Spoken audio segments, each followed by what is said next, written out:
Salamat sa iyo, Dr. Song. Sinira ng mapanakit na lalaking iyon ang mukha ko, kung hindi dahil sa iyo. Ako. Huwag kang mag-alala, Dr. Song. Nagdesisyon na akong iwan siya mula ngayon. Ang buhay ko ay ako na ang may hawak. Walang anuman. Ikaw lang ang makakapagligtas sa sarili mo. Sinasabi ko sa iyo, babae ka, bakit bigla ka yatang tumatapang? Ikaw pala ang nanggugulo rito. Ang lakas ng loob mong guluhin ang pamilya ko. Pagbabayarin kita.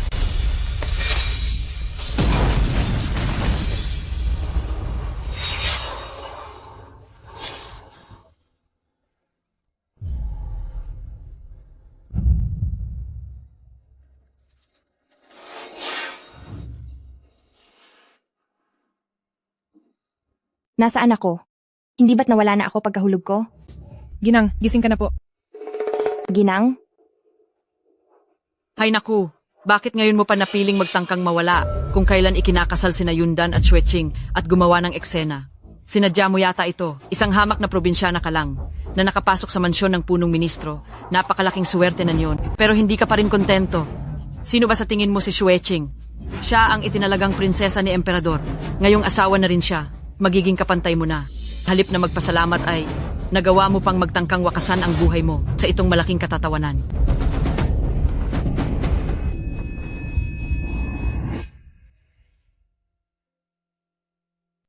Huwag kang mag-alala. Kahit mapakasalan ko si Xueching, mananatili ka pa rin asawa ko. Inay, pumayag na po kayo. Gustong-gusto ko po si Tia Xueching. Dahil sa ginawa mong pabor kay Yundan noon, pinigilan mo siyang magkaroon ng ibang asawa, kaya ngayon sa buong syudad, lahat ay pinagtatawanan si Yundan dahil nag-asawa siya ng isang pangit at selosang babae. Utos ito ni Emperador, kaya kahit ayaw mo, kailangan mong pumayag.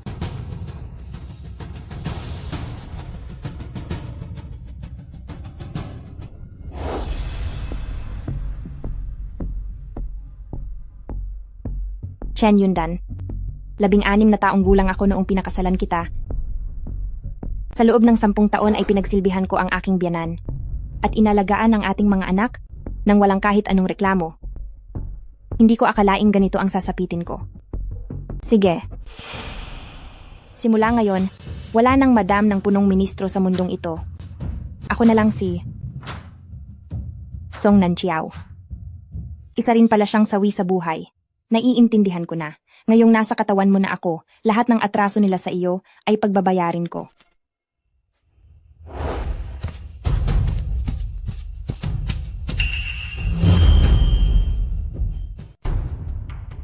Ang tanda mo na, pero wala ka pa ring pasensya sa mga ginagawa mo? 10 na si Juner. Kung aalis ka, anong mangyayari sa kanya?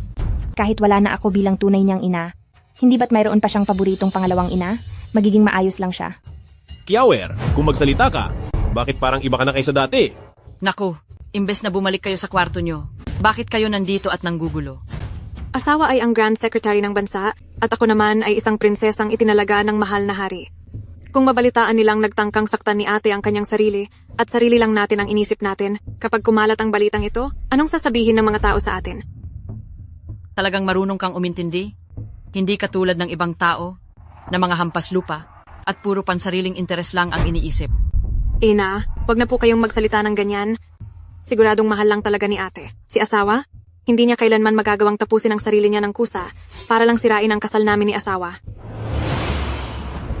Sige, dalhin mo rito ang inihanda ko para kay ate, na gamot para sa maayos na daloy ng dugo. Opo.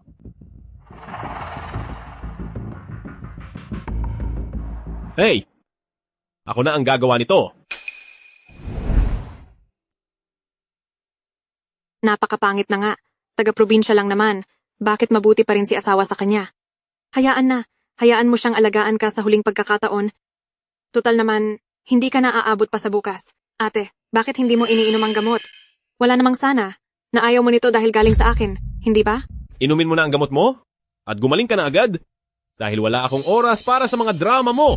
Gusto ko rin namang gumaling agad, pero parang may mga tao na tila ayaw na maging maayos ang pakiramdam ko. Anong ibig mong sabihin sa sinabi mo? Tao Hong, Honghua, at Dangui. Puro ito mga gamot para sa sirkulasyon ng dugo. Walang problema. Subalit, parang may naaamoy akong makianzi. Paano niya nalaman iyon? Huwag mo siyang pansinin. Isang taga-probinsya lang iyan. Ano bang alam niya sa mga gamot? Sa tingin ko, gusto lang niyang sirain ang pagsasama ninyo ni Yundan. Paulit-ulit na lang ang ginagawa niya. Napakababaw talaga. Kiawer, kahit na nagbibiro ka lang, dapat ay may limitasyon din ito. Chunya, kumuha ka ng isang paso ng halaman. Madam, balak niyo po bang? Tama, bilisan mo ang pagbalik. Opo.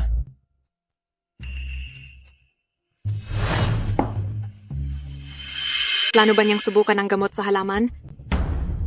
Anong gagawin ko ngayon?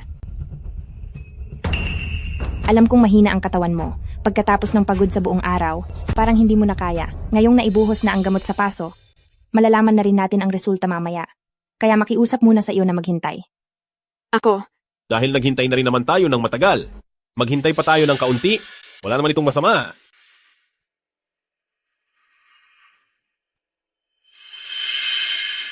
Ito. Ano ang nangyayari rito? ako,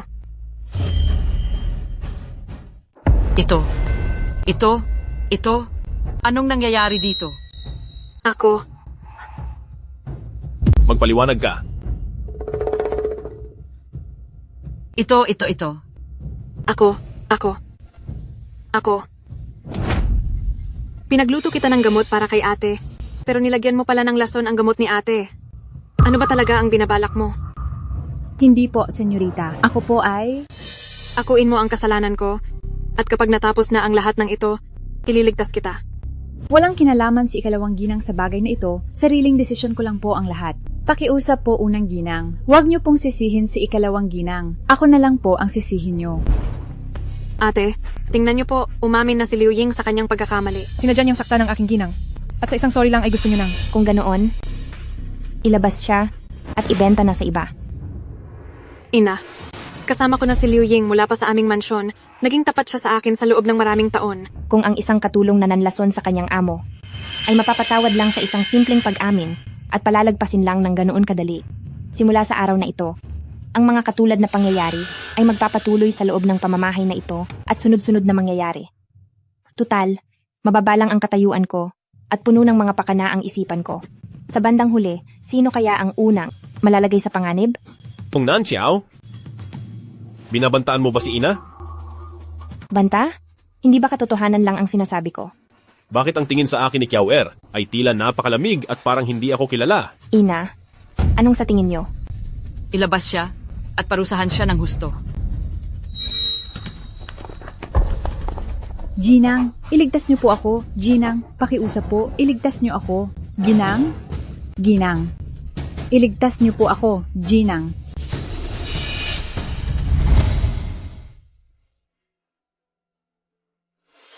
Panginoon, ngayong gabi po ang kasal niyo ni Senyorita, ang inyong espesyal na gabi, at katatapos lang maranasan ni Senyorita ang ganoong kaguluhan.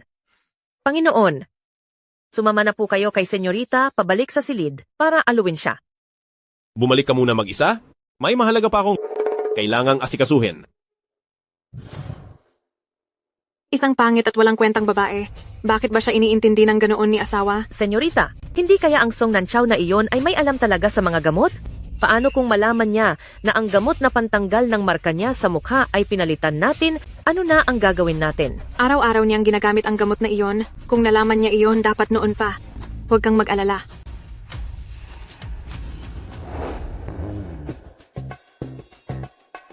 Ginang, Ano ito? gamot po sa marka sa mukha.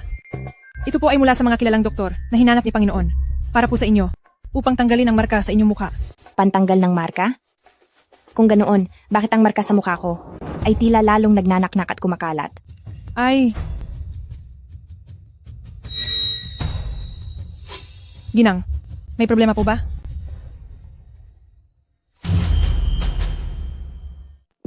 May halo itong mercury o mas kilala bilang asoje. Napakalason nito. Ito. Maayos naman ang paggamit dito noong una. Bakit bigla na lang itong nagkaproblema? Siguradong si ikalawang ginang ang may gawa nito. Ano na ang gagawin natin ngayon? Anong nangyari? Bakit parang natataranta kayo?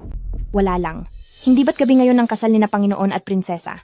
Bakit ka pa naparito sa halip na asikasuhin ang kasal nyo? Bakit may gana ka pang pumunta rito? Hindi ba't sinabi ko na sa'yo? Ang kasal namin ni Emperador ay itinakda lamang. Hindi ko ito ginusto. Ilang beses ko pa ba kailangang magpaliwanag sa'yo? Tapos ka na ba? Kung ganoon, umalis ka na. Ikaw, Kiawer, bakit parang nag-iba ka na? Ganoon ba? Dati, kahit na may sama ka ng loob sa akin, hindi mo ito ipinapakita ng ganito kalantad. At lalong hindi mo ako titingnan na parang isang estranghero. Si Panginoon ay isang mataas na opisyal. Paano mong hindi maiintindihan na ang lahat ng ito ay hindi nangyari sa loob lang ng isang araw? Hindi na ikaw ang taong nakilala ko, 10 taon na ang nakalipas, kaya paanong ako pa rin ang dating ako?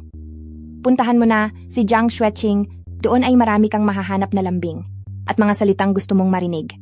Ayoko nang makisali sa inyo. Kiawer, Gabi na po. Baka naiinip na si ikalawang ginang sa paghihintay. Panginoon, saan po tayo pupunta ngayon? sa silid-aralan tayo pupunta. Ginang, bakit hindi niyo po sinabi ang tungkol sa problema sa gamot? Kay Panginoon? Kayang-kaya ni Jiang Xueqing na utusan ng mga tao niya na akuin ang kasalanan ng isang beses at kaya niya itong gawin uli. Isa pa ang gamot na ito, kaya ko lang naman ito nagustuhan, ay dahil sumisimbolo ito sa pagpapahalaga niya sa akin. Pero ang pag-ibig ng isang lalaki ay parang gamot na ito, madaling magbago. Kaysa umasa sa kanila, mas mabuti pang umasa sa sarili.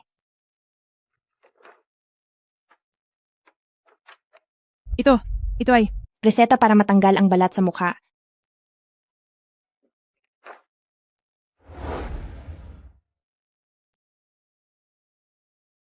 wow! Nawala na nga ang balat nyo. Ginang, ang ganda nyo po pala. Sabi sa iyo, sarili mo lang ang maaasahan mo. Kapag sa sarili ka lang umaasa, kahit ang pinakamalalim na sugat ay gagaling din balang araw.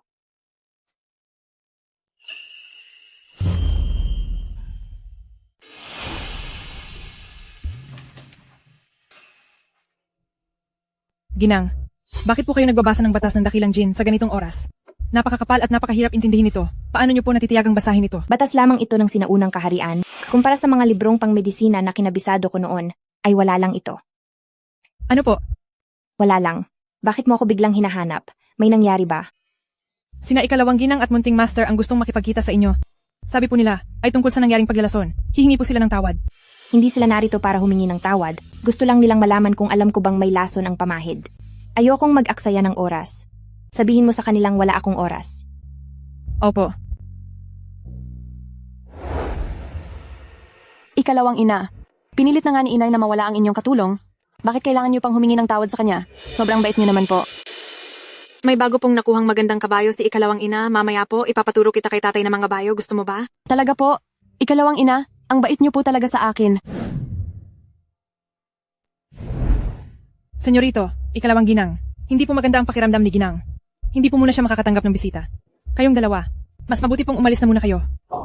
Nagkunwari lang naman siyang sakta ng sarili. Ilang araw na ang nakalipas, hindi pa rin ba siya maayos? Baka nagpapanggap na naman siya. Senyorito, si Ginang ang tunay ninyong ina. Bakit niyo po nasasabi iyan? Hindi makakatanggap ng bisita. Sa tantya ko, tumatalab na ang pamahid na iyon. Baka sira na ang mukha niya, kaya ayaw niyang magpakita sa iba? Sabi ko na nga ba, isa lang siyang taga-bukid, paano siya maiintindi sa medisina? Anong kaguluhan ito? Asawa, kasalanan ko po. Noong nakaraan, hindi ba't gumawa si Liu Ying ng maling desisyon sa buhay? Gusto ko lang humingi ng tawad kay ate. Ngunit hindi ko akalain na baka namali siya ng hinala sa akin at ayaw niya akong harapin. Siguro ay nagtatampo pa rin siya sa akin. Wala na naman si Ate Liu Ying, hindi ba? Masyado namang makitid. Ang isip ni inay. Senyorito, hindi niyo naman po kailanman ginaganito si Ginang noon. Bakit po kayo nagbago? Sino ka ba sa akala mo? Ang lakas ng loob mong magsalita ng ganyan sa amo? Junior, anong ginagawa mo? Asawa, bata pa po si Juner. Sadyang mainit lang ang ulo niya. Huwag niyo na po siyang paggalitan. Kasalanan ito ng walang hiyang alilang ito. Sira na nga kaya talaga ang mukha niya?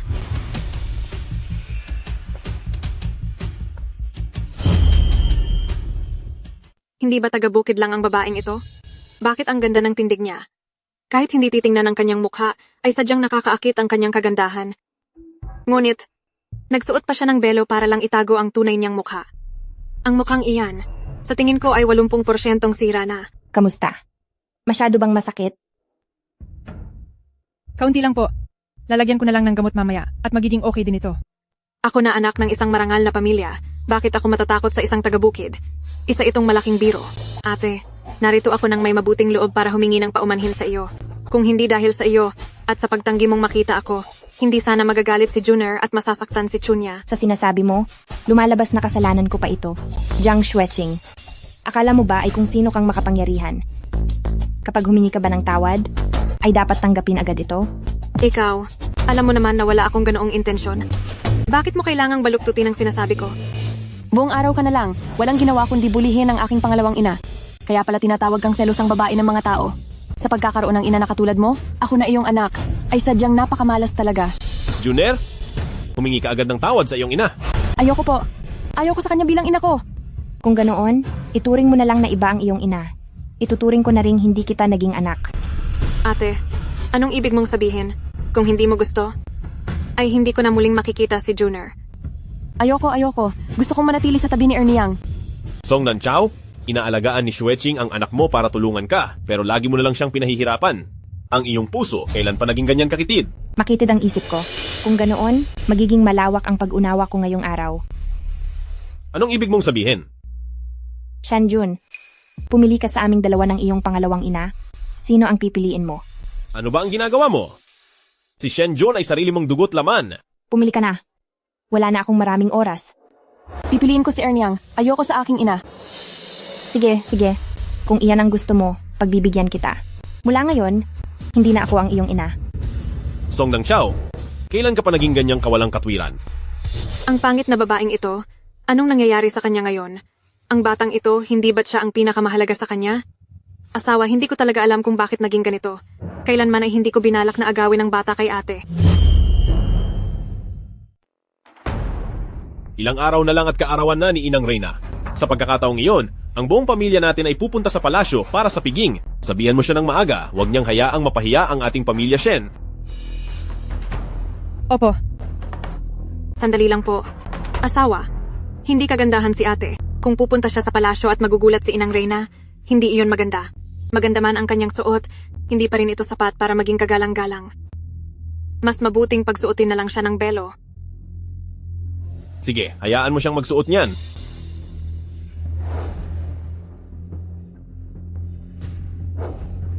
Ikaw ang pangit. Ang aming ginang ay hindi hamak na mas maganda kaysa sa iyo ng 100 beses.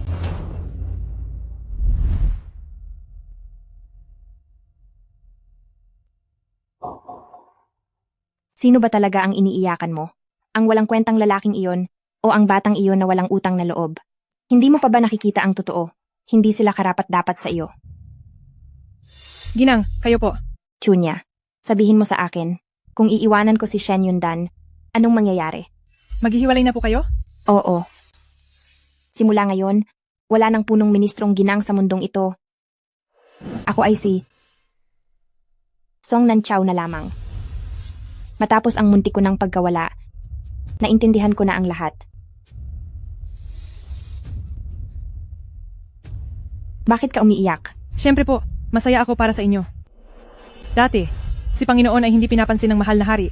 Ang buhay sa mansyong ito, bagaman mahirap lang tayo, ay nagkakaisa naman tayong lahat. Pero mula nang bumalik tayo sa kabisera, lalo na noong pumasok si ikalawang ginang, sa mansyon, nagbago na ang lahat. Mali ang sinabi mo. Kahit wala pa si Jiang Xueqing, ay mayroon pa ring Wang Xueqing at Li Xueqing. Ang puso ng tao ay madaling magbago, mahilig sa bago at nagsasawa sa luma, dahil ito ay bahagi na talaga ng ating kalikasan. Dahil gusto mo lang maging sarili mo, gagawa muna ako ng paraan para matulungan kang makipaghiwalay. Ginang, paano po ang tungkol sa paggaling ng inyong mukha? Hanggat hindi pa natatapos ang paghihiwalay, huwag mo muna itong ipagsasabi kahit kanino. Anong oras na ba? Kapag naantala ang kaarawan ni Inang Reyna, kaya ba niyang panagutan ang lahat? Ina, masyado lang po tayong maaga. Kahit mahuli pa tayo ng 1 oras, hindi pa rin tayo mahuhuli sa piging. Dahil sa sobrang pagpapalayaw mo sa kanya, kaya lalo siyang walang respeto sa akin bilang biyanan niya. Ina, ayos lang na mainis kayo kay ate, pero bakit po kayo nagagalit sa ating asawa? Mabuti pa si Xueqing na masunurin at matalino. Hindi katulad ng babaeng taga-bukid na iyon, na walang alam sa pagbabasa, at napakapangit pa. Kung papasok siya sa palasyo, at makikita ni kamahalang Empress Dowager.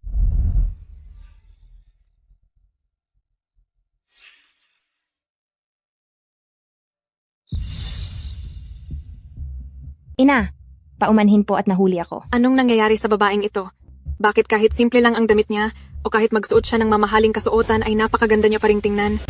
Sinong may sabing pwede kang sumakay ng karwahe? Dahil nahuli ka ng dating, maglakad ka na lang papunta doon. Ano ang ibig sabihin nito? Ang buong pamilya niyo ay sasakay sa karwahe. Tapos gusto niyo akong sumunod sa likuran at maglakad lang papunta sa palasyo? Ano naman ngayon kung ganoon? Sino ba ang may kasalanan kung bakit ka nahuli? Shen Yundan, ganyan na lang ba ang gagawin sa akin ni Ina? At panonoorin mo lang ba ito? Ina, ang ibig po ni Kiao Er ay... Pinamamahalaan ng Dajin ang mundo sa pamamagitan ng paggalang sa mga magulang, kahit na mataas ang posisyon ni asawa bilang isang punong ministro. Hindi niya pa rin maaaring suwayan ang anumang sasabihin ni Ina. Dahil kung hindi, siguradong makakatanggap siya ng matinding batikos mula sa lahat ng mga iskolar sa mundo. Asawa, Ina, sumakay na po kayo sa karwahe. Kung hindi ay mahuhuli na talaga kayo. Napakahusay. Batikos pala mula sa lahat ng mga iskolar sa mundo.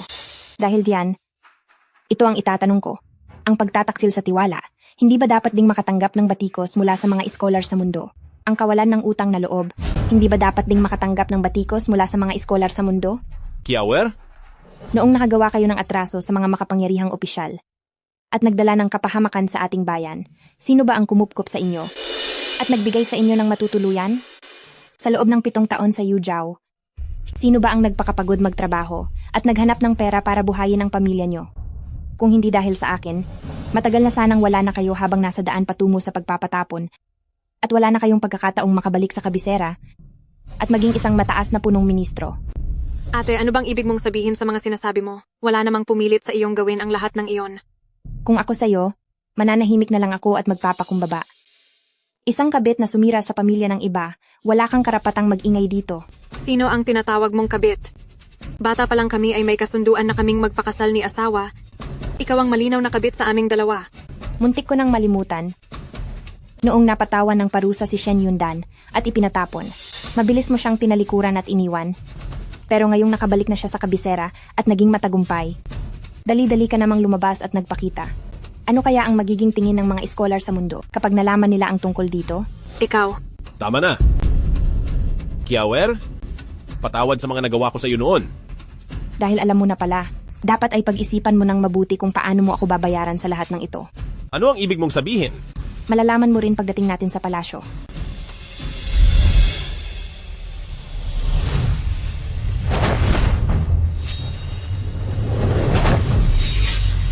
Yeah. Kalapastanganan. Talagang wala na siyang galang sa atin. Kapag nakaharap ko na si Inang Reyna, gagawa ako ng paraan para tuluyan na siyang mahiwalayan. Pagbati sa kamahalan ng Reyna, mabuhay po kayo ng matagal, Inang Reyna. Nawa ay pagpalain po kayo habang buhay. Magsitayo na kayo. Salamat po, Inang Reyna. Tingnan niyo ang buong pamilyang ito. Napakasaya ninyong tignan. Dapat talagang matuto si Liner sa inyo. Dahil ang isang lalaki, kapag nakabuo na ng sariling pamilya, doon pa lamang siya maituturing na tunay na ganap na tao. Tungkol po sa bagay na iyan, si ikatlong prinsipe ay malamang na hindi po makikinig sa inyo.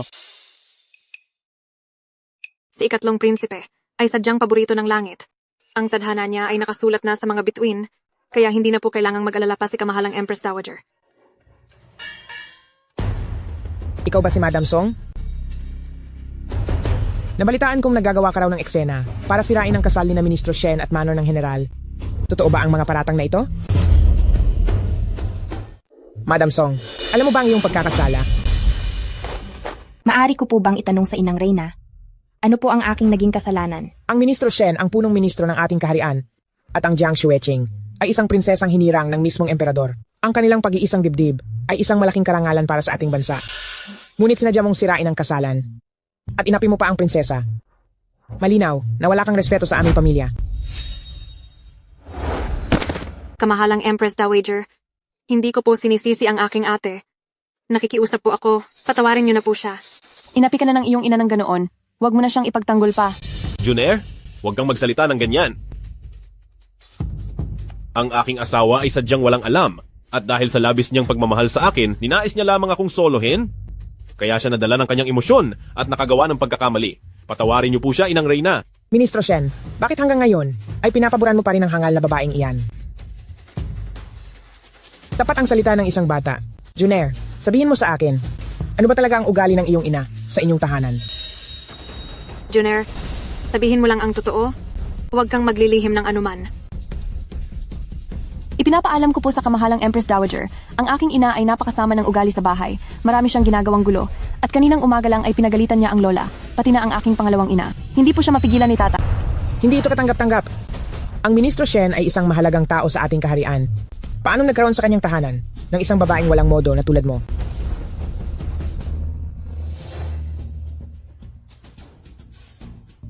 Sampung taon na ang nakakalipas, noong ang Shen Yundan ay nanganib habang nasa malayo. Ako ang nagligtas sa kanyang buhay. Simula noon, sa harap ng langit at lupa, kami ay nagpakasal. Nangako kami sa isa't isa bago ang kasal, na kami lang dalawa habang buhay, at kung sino man ang lumabag, ay parurusahan ng langit. Ngunit siya ang unang sumira sa aming pangako. Nawalan ako ng pag-asa sa buhay, kaya binalak kong tapusin na ang lahat. Ngunit sadyang hindi pa ito ang aking oras. Maaari ko po bang itanong sa kamahalang Empress Dowager, may kasalanan din ba ang isang tulad ko? Hindi ko inaasahan na isa ka palang matatag na babae. Mayroon ka bang patunay sa iyong mga sinasabi? Ang mga bakas sa aking leeg na hanggang ngayon ay narito pa. Ang aking patunay. Mula nang maganap ang kasalan, ay mahigit 30 araw na ang nakalipas. Ngunit ang mga bakas na ito ay hindi pa rin nawawala. Ibig sabihin nito ay talagang ninais niyang tapusin na ang lahat noon. Tungkol naman sa sinabi ni Junair na ako ay walang galang at masama ang ugali, inaamin ko po iyon. Hindi lang iyon, lumabag din ako sa nakagawian dahil nagpakita ako sa publiko at mag-isang ng abayo patungo sa palasyo. Kung sinasabi mo iyan, siguradong may malalim na dahilan sa likod nito. Nagsimula ang piging para sa inang reyna ng madaling araw at mula sa aming tahanan patungo sa palasyo ay hindi aabot ng kalahating oras ang biyahe gamit ang karwahe. Umalis ako sa bahay bago mag-alas 8 upang makasabay ang lahat, ngunit pinaratangan ako ng aking biyenan na huli na raw ako at pinilit niya akong maglakad ng mag-isa sa likuran ng kanilang karwahe. Bilang unang asawa ng tahanan, hindi man lamang siya pinasakay sa karwahe, masyadong malabis ang pang-aaping ginawa sa kanya. Ang mga babae sa loob ng tahanan ay sadyang mahilig gumamit ng mga maruruming paraan. Ministro Shen, kahit na simple lang ang pinagmulan ni Madam Song, siya pa rin ang iyong unang asawa. Paano mo hinayaan ang iyong ina na apihin siya ng ganyan nang wala kang ginagawa? Patawarin niyo po ako, Inang Reyna. Dapat lang naparusahan kita. Pinayagan ka ng emperador na magpakasal kay Prinsesa Jiang upang maging magkatuwang sa buhay. Bilang pagtupad sa huling hiling ni Konde ng Changping, hindi para hayaan mong saktan ang iyong unang asawa. Simula sa araw na ito, ay inuutusan kita na alisin ang iyong opisyal na kasuotan at sombrero hanggang sa mapatawad ka na ni Madam Song. Kamahalang Empress Dowager, si asawa ay ang punong ministro ng ating bansa. Kung pagsusuotin niyo po siya ng payak na damit sa palasyo, ay magiging katawa-tawa siya sa buong Great Jin. Tatanggapin ko po ang parusa.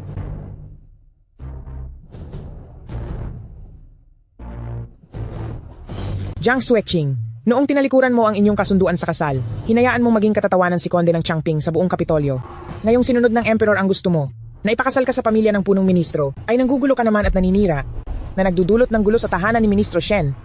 Paparusahan kita na kopyahin ang nuksun ng 300 beses bilang isang babala. Susunod ka ba o hindi? Ang masamang babaeng si Song Nanchao na ito, sa harap ng mga paratang ni Inang Reyna, ay nagagawa niya pang hindi matakot at nagawa pa akong baliktarin. Minaliit ko nga siya. Handa po akong tumanggap ng parusa. Bukod pa doon, si Junair ay dapat ding disiplinahin ng mabuti. Kung sakaling muli kong marinig na, nagsasabi siya ng mga walang kwentang bagay, hindi ko kayo palalampasin. Inang Salamat po Reyna. sa awa niyo. Maraming salamat po, Inang Reyna. Tumayo na kayo.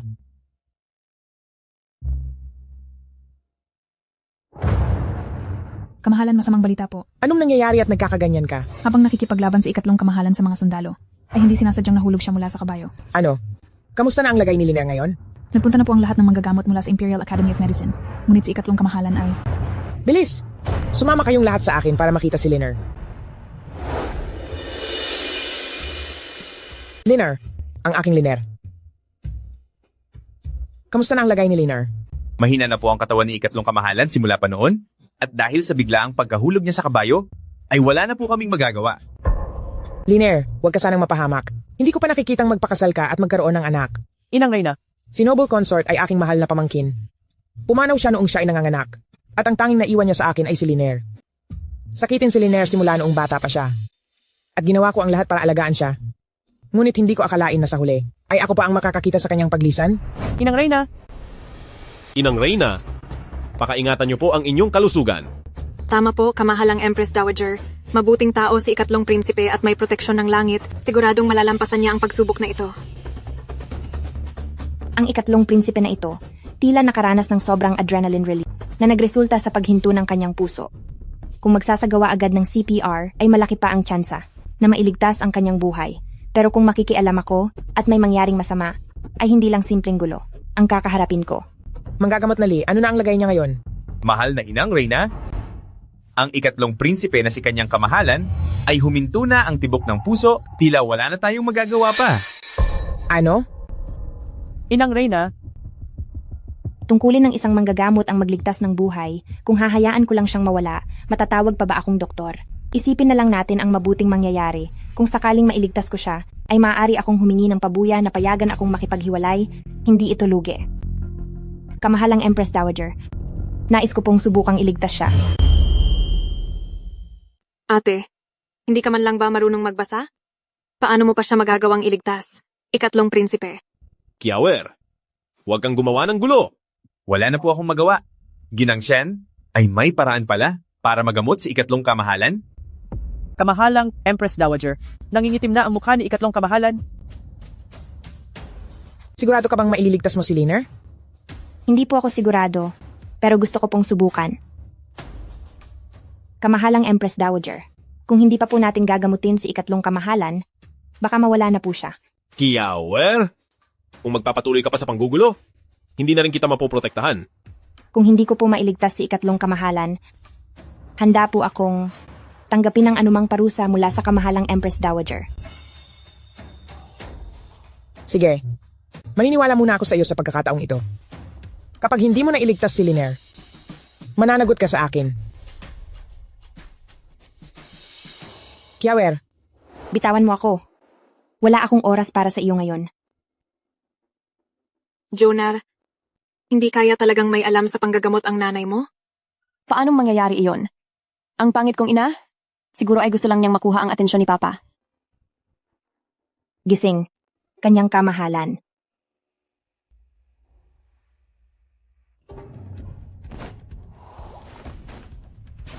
Song Nanchiao, ano ang balak mong gawin? Ate, si ikatlong prinsipe iyan. Ate, ito ay ang ikatlong prinsipe kanyang kamahalan. Ang ganitong paraan ng paggamot ay hindi ko pa po kailanman nakita. Ate, alam kong gusto mo lang talagang makatulong, pero wala ka namang alam sa medisina. Ang pagpipilit mo ay magdadala lang ng kapahamakan sa lahat.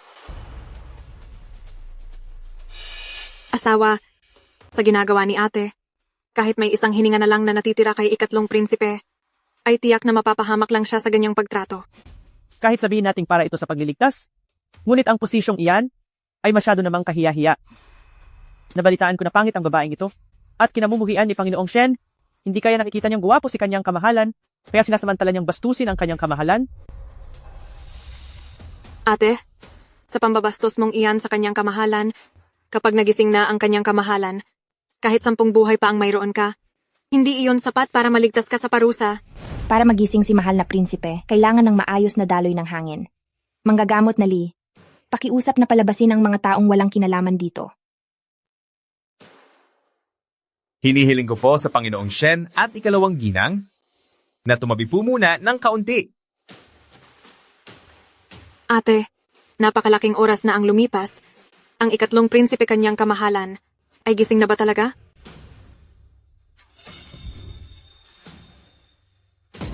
Su Nanchiao, ano ang ginagawa mo? Ate, sa harap ng maraming tao, nagawa mo pa rin gumawa ng ganitong nakakahiyang bagay. Kapag kumalat ito, ano na lang ang iisipin ng buong pamilya natin? Walang hiya. Simula ngayon, wala na akong ina na katulad mo. wala pa akong narinig na ganito. Shen Yundan, magpaliwanag ka kay ang inang Reyna ngayon din. Su Nanchiao, tigil! Ate, alam ko na matagal ka nang hindi pinapansin ni asawa at hindi mo na matiis ang lungkot, pero ang mahal na si ikatlong prinsipe ang kaharap mo, nagawa mo pa rin. Kamahalang Empress Dowager po, nagkamali lang po si ate sa kanyang ginawa. Nagmamakaawa po ako, patawarin niyo na siya. Napakasamang babae ng pangit na ito, kung hindi siya parurusahan ng husto, Sisirain niya ang ating mga batas? Song Nanchiao, ikaw mismo ang naghahanap ng kapahamakan mo. Napakapangit mo. Kahit pa magising ang mahal na prinsipe dahil sa iyo, baka masuka lang siya at mas piliing mawala na lang. Tingnan natin kung anong gagawin mo ngayon. Asawa, kamahalang Empress Dowager po.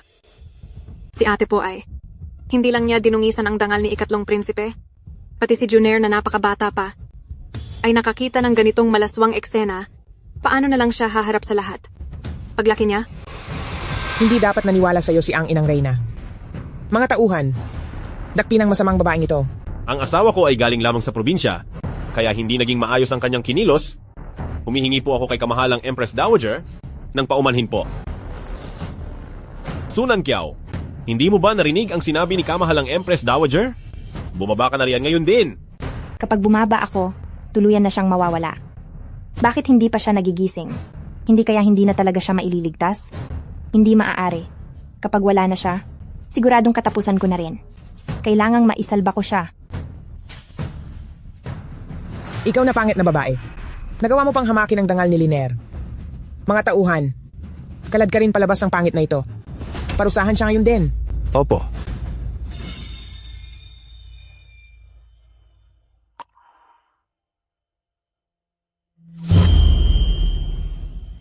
Ilayo niyo sa harapan ko ang pangit na babaeng iyan.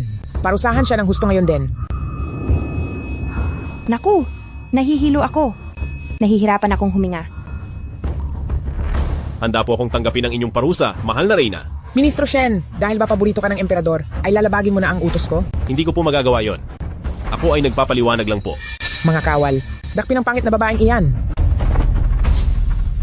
Asawa, nilapastangan ni ate si ikatlong prinsipe. Asawa, kung patuloy niyo po siyang poprotektahan, ano na lang po ang mangyayari sa ating buong sambahayan? Napakabata pa ni Junair, at matanda na po ang aking ina. Ama, Mga kawal, ang pangit na babaeng ito ay dapat ng pagbayarin ng lubos. Masusunod po.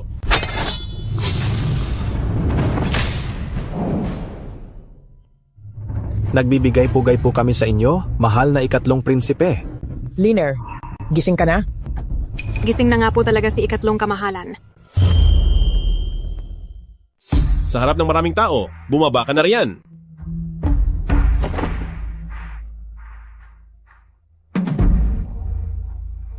Mabuti na lang at marangal ang kapalaran ni ikatlong prinsipe dahil pinoprotektahan siya ng langit.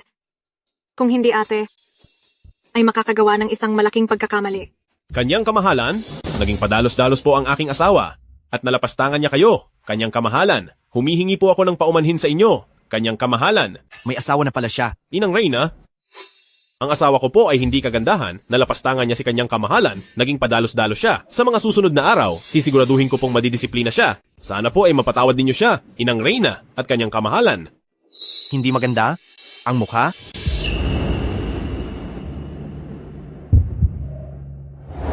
Sabi-sabi ng babaeng ito ay pangit at selosa. Pero paanong ang isang selosang babae ay sadyang itatago ang kanyang mukha? Hindi po intensyon ni ate. Nabastusin si kanyang kamahalan. Kung nais niyo pong magparusa, ako na lamang po ang parusahan ninyo. Bastusin? Humingi ka agad ng tawad kay kanyang kamahalan. Inililigtas ko lang siya. Nakakatawa. Nakaligtas sa panganib si Liner dahil iyon sa proteksyon ng langit. Ikaw na pangit na babae, habang walang malay si Liner, gumawa ka ng kalaswaan. Mga tauhan, ikaladkad siya paalis. Opo. Sandali lang.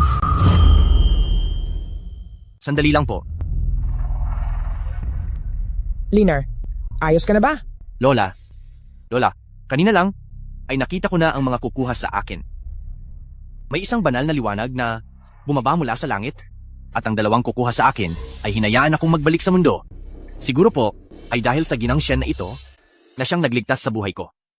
Totoo ba ang sinasabi mo? Kailan pa po ako nagsinungaling sa inyo? Siya po, ang tunay na nagligtas sa akin. Ano? Ang pangit na babaeng ito ay may ganoon palang kakayahan? Totoo nga palang may ganoong kakaibang paraan ng pagliligtas ng buhay? Madam Song, nagkamali ako ng hinala sa iyo. Hindi po ako karapat-dapat sa inyong papuri. Ang mahalaga po ay nagising na si kanyang kamahalan. Napakapangit niya. Ikatlong prinsipe. Bakit hindi ka nandidiri sa kanya? At parang gusto mo pa ang itsura niya? Ibang usapan na iyon. Iniligtas mo si Liner, pero napagbintangan kita. Bilang pambawi, Bibigyan kita ng isang gantimpala. Totoo po ba iyan, kamahalang Empress Dowager? Ang mapaglingkuran si kanyang kamahalan ay isang malaking karangalan para sa akin. Hindi ko na po kailangan ng anumang gantimpala. Anong pakialam mo?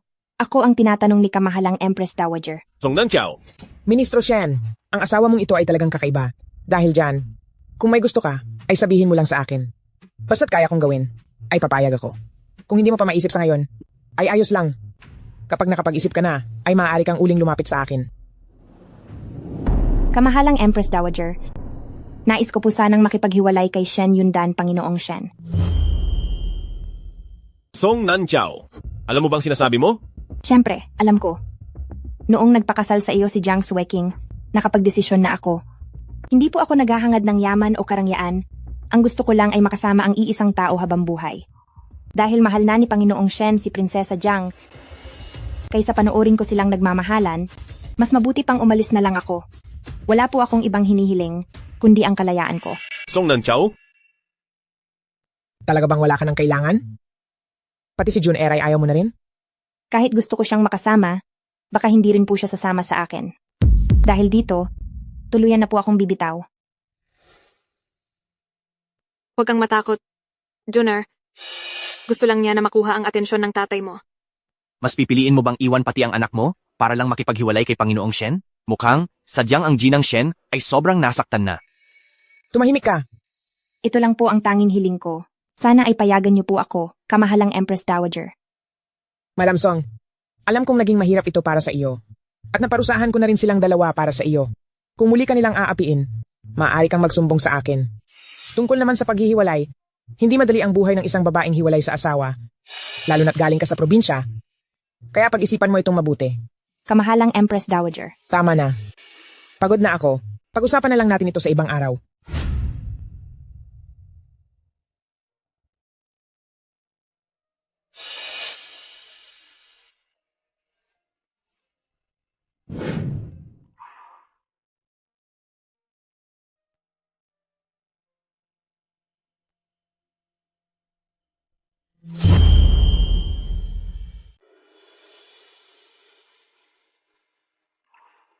Iuwi mo muna ang bata sa mansyon.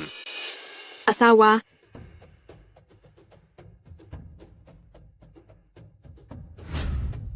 Song Nanchao, huminto ka. 10 taon na tayong kasal at mayroon na tayong Juner. Tapos bigla kang makikipaghiwalay sa akin at dinala mo pa ito sa harap ni kamahalang Empress Dowager? Ano ba talagang balak mong gawin? Hindi ba't gusto mo si Jiang Shueqing? Aalis na ako para maging masaya na kayong dalawa. Hindi ko ba sinabi sa iyo? Ang pagpapakasal sa kanya ay utos ni kanyang kamahalan. Kahit napakasalan ko siya, ituturing pa rin kita gaya ng dati. Talaga ba? Pero wala na akong pakialam. Ikaw man o ang bata, wala na akong pakialam sa inyo ngayon. Song Nanchao, huwag kang masyadong mapagmataas. Ikatlong prinsipe, bakit po kayo nandito? May utang na loob ako kay Ate Song dahil iniligtas niya ako. At kapag nasa panganib siya, siguradong darating ako agad. Kagagaling niyo lang po sa sakit. Mas mabuting magpahinga na muna kayo. Ito ay personal na usapin naming mag-asawa. Hindi niyo na po kailangang mag-alala. Panginoong Shen, mali ka dyan. Ate Song, dahil sa galing niya sa panggagamot, ngayon, ganap na akong magaling. Ate Song, pakinggan mo, hindi ba't napakalakas ng tibok ng puso ko?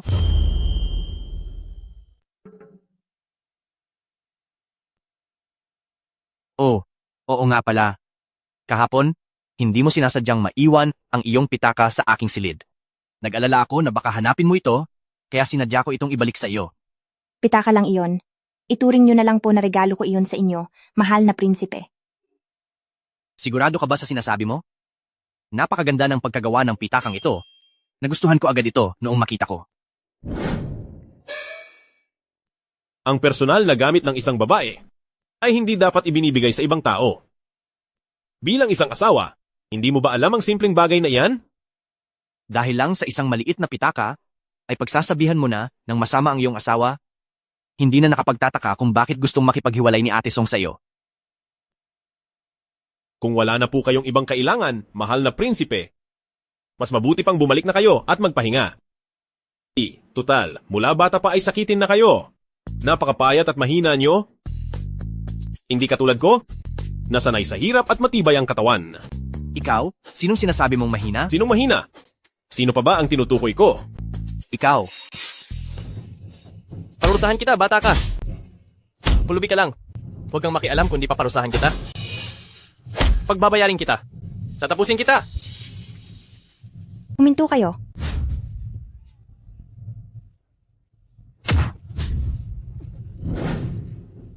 Aray!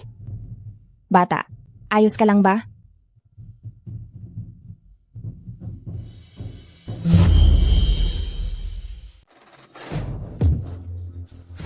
Bata, ayos ka lang ba? Ito na naman ang isang pakialamera. Sino ka ba talaga? Mamamayan ako ng dakilang Jin. Kapag may nakikita akong nananakit ng mahina, kailangan kong makialam. Maliwanag na ang batang pulubi na ito ang bumangga sa akin at kay Master Jiang. Ang batang pulubing ito, pinadumi niya ang damit ko. Tama? Kahit pa nabangga niya kayo, napakabata pa niya. Bakit niyo siya pinagmalupitan ng ganyan? Sa itsura mong, yan. Gusto mo bang ipagtanggol ang batang ito? Lumuhod ka at humingi ng tawad sa akin ngayon. At kapag nasiyahan ako, baka hayaan ko pa kayong makaalis. Master Jiang, tingnan mo siya. Tinatago ang muka, siguradong napakapangit niya. Totoo yan. Ngayon, titingnan ko. Kung gaano ka talaga kapangit. Ayaw mo pang ipakita? Ganoon ka ba talaga kapangit? Anong ginagawa mo? Maghintay pa tayo.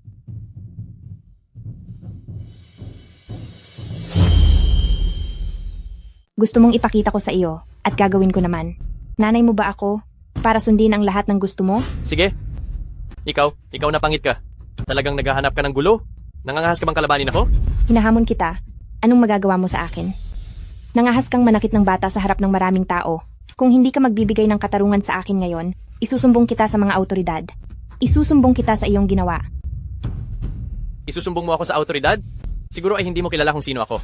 Wala akong pakialam kung sino ka man. Kahit ikaw pa ang pinakamataas na pinuno. Ngayong araw, kailangan mong magpaliwanag sa akin. Napakalakas ng loob mo. Ang aming Master Jiang ay itinalaga mismo ng mahal na hari, malayong pinsan ni Prinsesa Jiang at bayaw ni Master Grand Secretary. Nangangahas kang kalabanin siya? Tapos ka na. Sabi ko na nga ba kaya ka ganyan kayabang? Dahil bayaw ka pala ni Panginoong Shen. Ngayon ay alam mo na ang matakot? May punong ministro na nagpoprotekta sa akin kahit magsumbong ka pa sa mga autoridad. O kahit sa mahal na hari o sa reyna, walang sinumang makakagalaw sa akin. Itong si Senyorito Jiang, simula nang dumating sa Kapitolyo, ay naging mapang-api sa lahat at gumagawa ng maraming kasamaan. Wala talagang nangangahas na parusahan siya. Para sa isang maliit na pulubi, kinalaban niya si Senyorito Jiang. Talagang naghahanap siya ng gulo. Ngayon ay alam mo na ang matakot? Bilisan mo at lumuhod ka at humingi ng tawad. Ang utang ay dapat bayaran at ang krimen ay dapat pagbayaran. Iyan ang batas ng Dajin, mga bagay na malinaw na nakasaad. Kahit ang mahal na hari ay lumabag sa batas, dapat siyang parusahan tulad ng isang karaniwang tao. Gaano man kataas ang katayuan mo, mas mataas ka pa ba sa mahal na hari? Itigil mo na ang paggamit ng mga walang kwentang prinsipyo na iyan sa akin. Sasabihin ko sa iyo ang totoo. Ako, kailanman ay hindi ko nirespeto ang mga batas na iyan. Anong magagawa mo sa akin? Kahit makarating pa ito sa harap ni Emperador, walang sinumang mangangahas na galawin ako. Ang aking Dajin ay pinamamahalaan ng batas at lahat ng mamamayan ng Dajin ay dapat sumunod sa batas na ito. Nangahas kang sabihing walang kwenta ang batas. Ang batas ng aking Dajin ay ipinahayag ni Emperador Taizu kung ituturing mong walang halaga ang batas. Parang binaliwala mo na rin si Emperador Taizu. Bilang supling ni Taizu, nangahas kang hayagang hamakin si Taizu. Ano bang pinaplano mong gawin, Young Master Jiang? Ako. Alam ko, pinaplano mong mag-aklas. Ikaw. Ito. Kasya ay mag-aaklas. Napakadali lang niyang napagbintangan sa pag-aaklas ang lalaking may apelidong Jiang. Napakagaling talaga ni Ate Song. Nagsasalita ng kung ano-ano sa gitna ng kalsada, parang wala na siyang pakialam sa buhay niya. Ay, maghintay muna tayo. Ang mundong ito ay pag-aari ng aking pamilyang Xiao. Hindi pa ako nagmamadali. Bakit ka nagkakaganyan? At tama naman ang sinabi ni Ate Song, ang paggawa ng gulo sa kalsada ay pagbaliwala sa batas. At pagbaliwala kay Emperador Taizu, di ba? Manood pa tayo. Kayo, huwag kayong makikinig sa kanya. Siya ay naninira lang. Ako, naninira? Sino ba ang nagsabi kanina na walang magagawa sa'yo si Emperador? At sinabi mo pang walang kwenta ang batas ng Dajin. Kung hindi iyan pag-aaklas, ano pa ang tawag doon? Tanungin ko kayong lahat. Bilang mamamayan ng Dajin, kapag hayagang hinamak si Emperador Taizu, ano ang dapat gawin sa kanya? Dapat siyang tapusin at dapat parusahan ang buong pamilya niya. Daranas kayo ng matinding parusa. Daranas kayo ng matinding parusa. Daranas kayo ng matinding parusa. Narinig mo ba ng malinaw? Gumagawa ka ng gulo sa kalsada at wala ka pang pagsisisi. Siguradong ikaw ay. Huwag kang magsinungaling! Hindi ako natatakot sa iyo.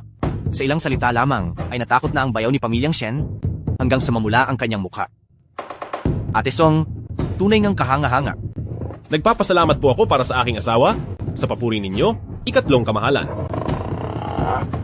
Bukod doon, wala pong relasyon ang taong ito sa akin. Tirik na ang araw. Anong kaguluhan ito? Ipinapaalam ko po kay opisyal na ang batas na ginawa ni Emperador Taizu ay para protektahan ang mga mahihirap laban sa pang-aapi ng mga makapangyarihan. Ang senyorito na ito ay nang api ng mahihirap sa harap ng marami, isang malinaw na pagbaliwala sa batas. Pakiusap. Opisyal, agad na kunin at parusahan ang taong ito upang maipakita ang hustisya. Sinasabi ng marami na ang batas ay para parusahan ng masasama, ngunit hindi nila alam na ang layunin nito ay para protektahan ang mabubuting tao. Bilang isang babaeng lumaki sa loob ng tahanan, nakakagulat na nakikita ito ni Ate Song, isa siyang matalinong tao. Kung ang lahat ng tao ay titingin sa batas gaya ng ginagawa niya, tiyak na magiging mapayapa ang ating Dajin. Ngunit dati ay wala siyang alam sa pag-aaral. Paano siya nagkaroon ng ganitong pananaw? Sino ang may lakas ng loob na gumawa ng krimen sa kalsada? Hindi ba si Senyorito Jiang ito? Tama, ako nga ang gumawa ng gulo rito. Anong gagawin ninyo sa akin? Siyempre, ayon sa batas, dapat itong parusahan ng malupit. Sino ka naman at saan ka nang galing? Gaya ng ginang na ito, isa rin akong mamamayan ng dinastyang Dajin at ang pinakayaw ko sa lahat ay ang mga taong walang respeto sa batas. Una ay ang pangit na ito. Pagkatapos ay itong sakitin na to. Kayong dalawa, gusto niyo na bang mawala sa mundong ito? Senyorito Jiang, ayusin mo ang iyong pananalita. Kung hindi ay lalong bibigat ang iyong parusa. Ikaw na pangit na babae ka. Paulit-ulit mo na akong binabangga. Tingnan natin, pagbabayarin kita. Naglalakas loob ka bang manakit? Hindi ba si punong ministro iyan? Punong ministro. Bayaw, bakit po kayo narito? Huwag kang basta-bastang makipagkamag-anak. Hindi mo ako bayaw. Bayaw, ganito po yun. Nung nakaraang kasal nyo ng pinsan ko, nakita ko po kayo, pero dahil sobrang busy nyo noon, nahiya na po akong istorbohin kayo. Pero si Prinsesa Jiang ay pinsan ko. Totoong-totoo po yon. Hindi kaya. Pagtatakpan ni Shen Yundan ang bayaw niyang iyan. Tungkol sa nangyari ngayong araw, paano ba ito dapat parusahan ayon sa batas? Bilang tugon kay Panginoon, mas mabuti po kung pag-uusapan na lang ito ng pribado. Pero kung hindi ito maaayos, kailangang sumama ni Senyorito Jiang sa amin sa himpilan. Makikipag-ayos ako? Makikipag-ayos na ako ng pribado. Ano sa tingin mo? Sige po. Pero kahit papaano, kailangan ganito ang halaga. Bigyan nyo na siya ng $2 at paalisin nyo na siya. Ang gusto ko ay $200. Ano? Dala? $200? Ang buong pamilya ko. Hindi man lang nakakaipon ng $20 sa isang taon. Talagang nananamantala ang babaeng ito. Kinakausap lang kita ng maayos dahil sa aking bayaw, kaya huwag kang masyadong kampante. Huwag mo nang abusuhin ang kabutihan ko. Sige, kung ganoon ay sumama ka na lang sa mga opisyal na ito at doon ka na lang magpaliwanag. Sinipa ko lang naman siya ng ilang beses, hindi naman malubha ang mga sugat niya. Pero humihingi ka ng $200, hindi ba't pagnanakaw na iyan? Hindi malubha? Ilang sipa lang. Tingnan mo ang batang ito. Lagi siyang nagugutom at walang maayos na damit. Mahina na ang kanyang katawan. Ang mga sipa mula sa isang malakas na lalaki ay baka naging dahilan na ng kanyang pagkawala. Ngayon, bukod sa gamot at pagpapatingin sa doktor, kailangan din niyang magpahinga para gumaling. Sa pagtutuos, kailangan mo pang magbayad ng $50. Hindi ba't $200 ang sabi mo kanina? Bakit naging $50 pa ang dagdag? Sinaktan at pinahiya niyo siya sa harap ng maraming tao. Kaya naman ang bata niyang damdamin ay lubos na nasaktan. Hindi lang para sa 1 o 2 buwan, kundi kahit 3 hanggang 5 taon, sa tuwing maaalala niya ang nangyaring ito, tiyak na matatakot pa rin siya. Ang natitirang $150 ay pambayad para sa pinsala sa kanyang damdamin. Hindi iyan masyadong malaki. Pambayad sa pinsala sa damdamin? Ang tao, bukod sa katawan, nasasaktan din ang damdamin. Ang sugat sa katawan ay nakikita, pero ang sugat sa damdamin ay hindi, Ngunit ito ay mas tumatagal at mas mahirap itong maghilom. Kahit ngayon ko lang narinig, yang pambayad sa pinsala sa damdamin, sa tingin ko ay may punto siya. Anong nangyayari? Isipin mo na lang ang kasabihan. Kapag nakagat ka ng ahas, maging ang lubid ay kakatakutan mo at maiintindihan mo rin. Ang sugat na natamo ng damdamin ay sadyang mahirap talagang sukatin. Kahit ang matanda na makaranas ng ganyang bugbog ay tiyak na magkakaroon ng takot, lalo na ang isang maliit na bata. Magbayad kayo. Magbayad kayo. Magbayad kayo. Mga Magbayad na mamamayan kayo. ng dinastiyang Dajin. Magbayad na Napakabukas kayo. pala ng isip nyo. Kung alam ko lang sana 500 dolyar ang hiningi ko, magbayad na kayo. Magbayad kayo. Magbayad ka na. Magbayad kayo. Sige na, magbabayad na ako, okay?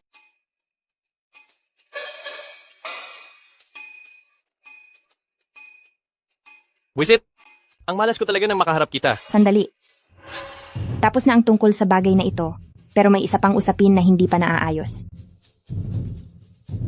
Ano na naman gusto mo? Kung hindi ako nagkakamali, malinaw na isinasaad sa batas ng Dajin, bawal ang magsagawa ng masamang gawain sa gitna ng palengke, ang lalabag ay papatawan ng 50 hampas. Sino? Sinong gumawa ng kahalayan? Wag mo akong pagbintangan. Hindi pa ako tapos magsalita. Sa sinumang naging bastos sa prinsipe, ay dapat sampalin ng 20 beses. Senyorito Jiang, inamin mo na ba ang iyong kasalanan? Prinsipe? Nasaan bang sinasabi mong prinsipe? Para sagutin ang tanong ni Senyorito Jiang, ang sakiting ito na nasa harap mo ay ang prinsipeng hinahanap mo. Ikaw si ikatlong prinsipe? Bitawan niyo ako. Bakit? Anong karapatan niyo? Dahil lang sa ilang salita ng babaeng ito, ay huhusgahan na agad ang isang tulad ko? Dahil hindi ko nakakalimutan ang lahat ng nababasa ko, at ang unang ginawa ko nang mapunta ako rito ay kabisaduhin ang mga batas ng ating kaharian. Ikatlong aklat, 5 section.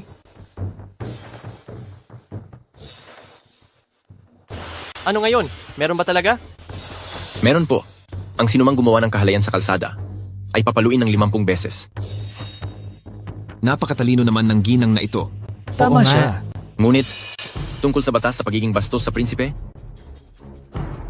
mukhang hula-hula lang ang mga nauna mong sinabi.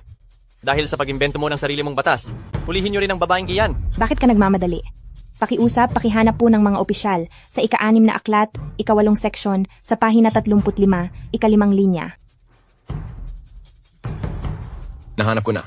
Ang sinumang naging bastos sa prinsipe ay dapat sampalin ng 20 beses. Eksaktong gaya ng sinabi ng ginang. Napakatalas ng inyong alaala, ginang, hanggang hanga po ako sa inyo. Paano itong nangyari? Alam niya talaga ang mga bagay na ito? Maaari na ba siyang ilayo ngayon? Ilayo niyo na siya agad. Parusahan siya ayon sa batas. Bayaw? Panginoong Shen, tulungan mo ako! Panginoong Shen, tulungan mo ako!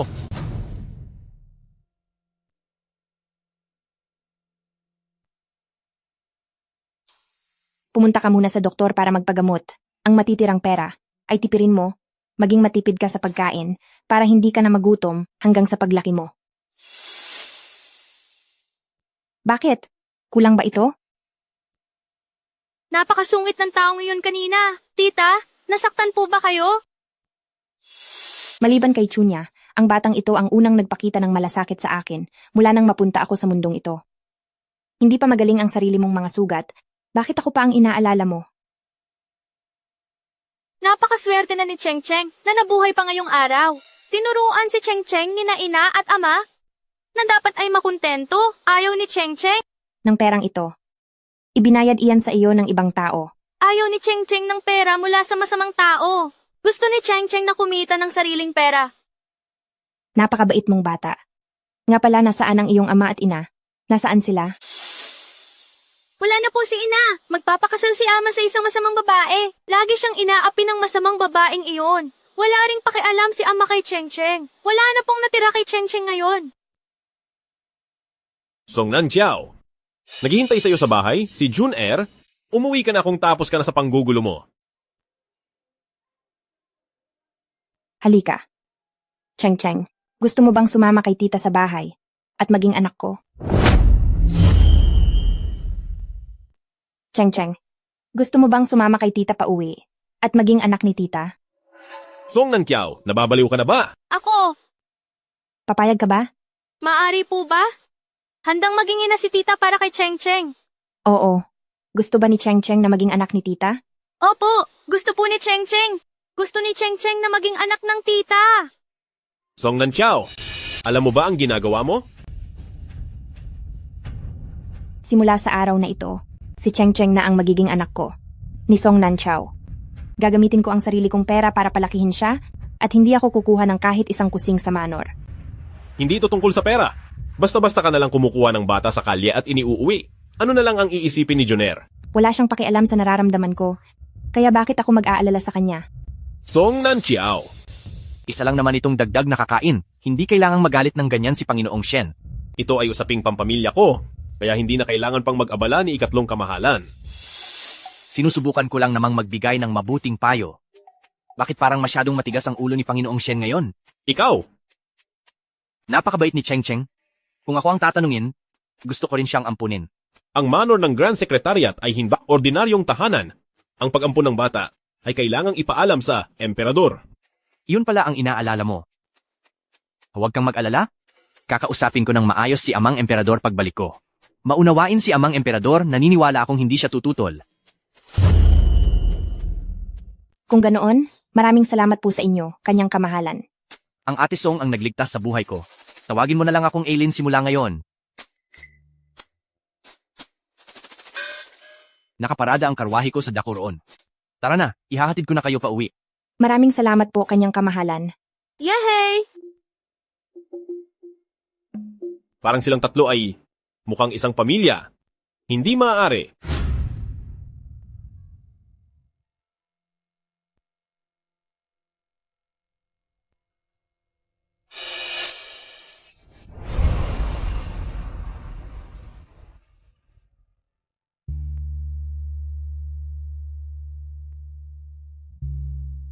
Shen Yundan, nababaliw ka na ba?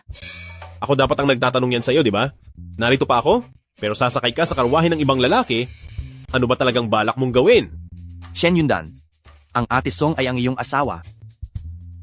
Hiyaw. Shen Yundan, ikaw talaga.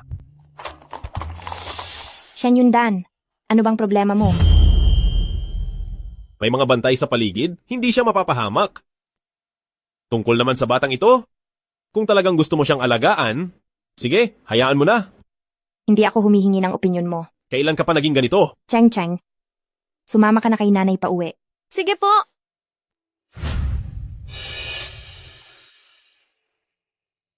Asawa, ate, sa wakas ay nakabalik na kayo.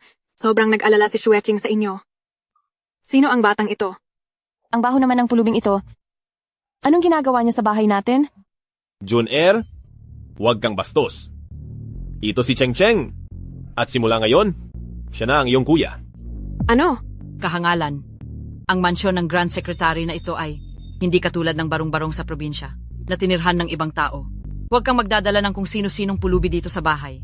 Ina, huwag na po kayong magalit. Baka makasama pa po iyan sa inyong kalusugan. Yundan, ngayon ang asawa mo ay masyadong nang mapangahas.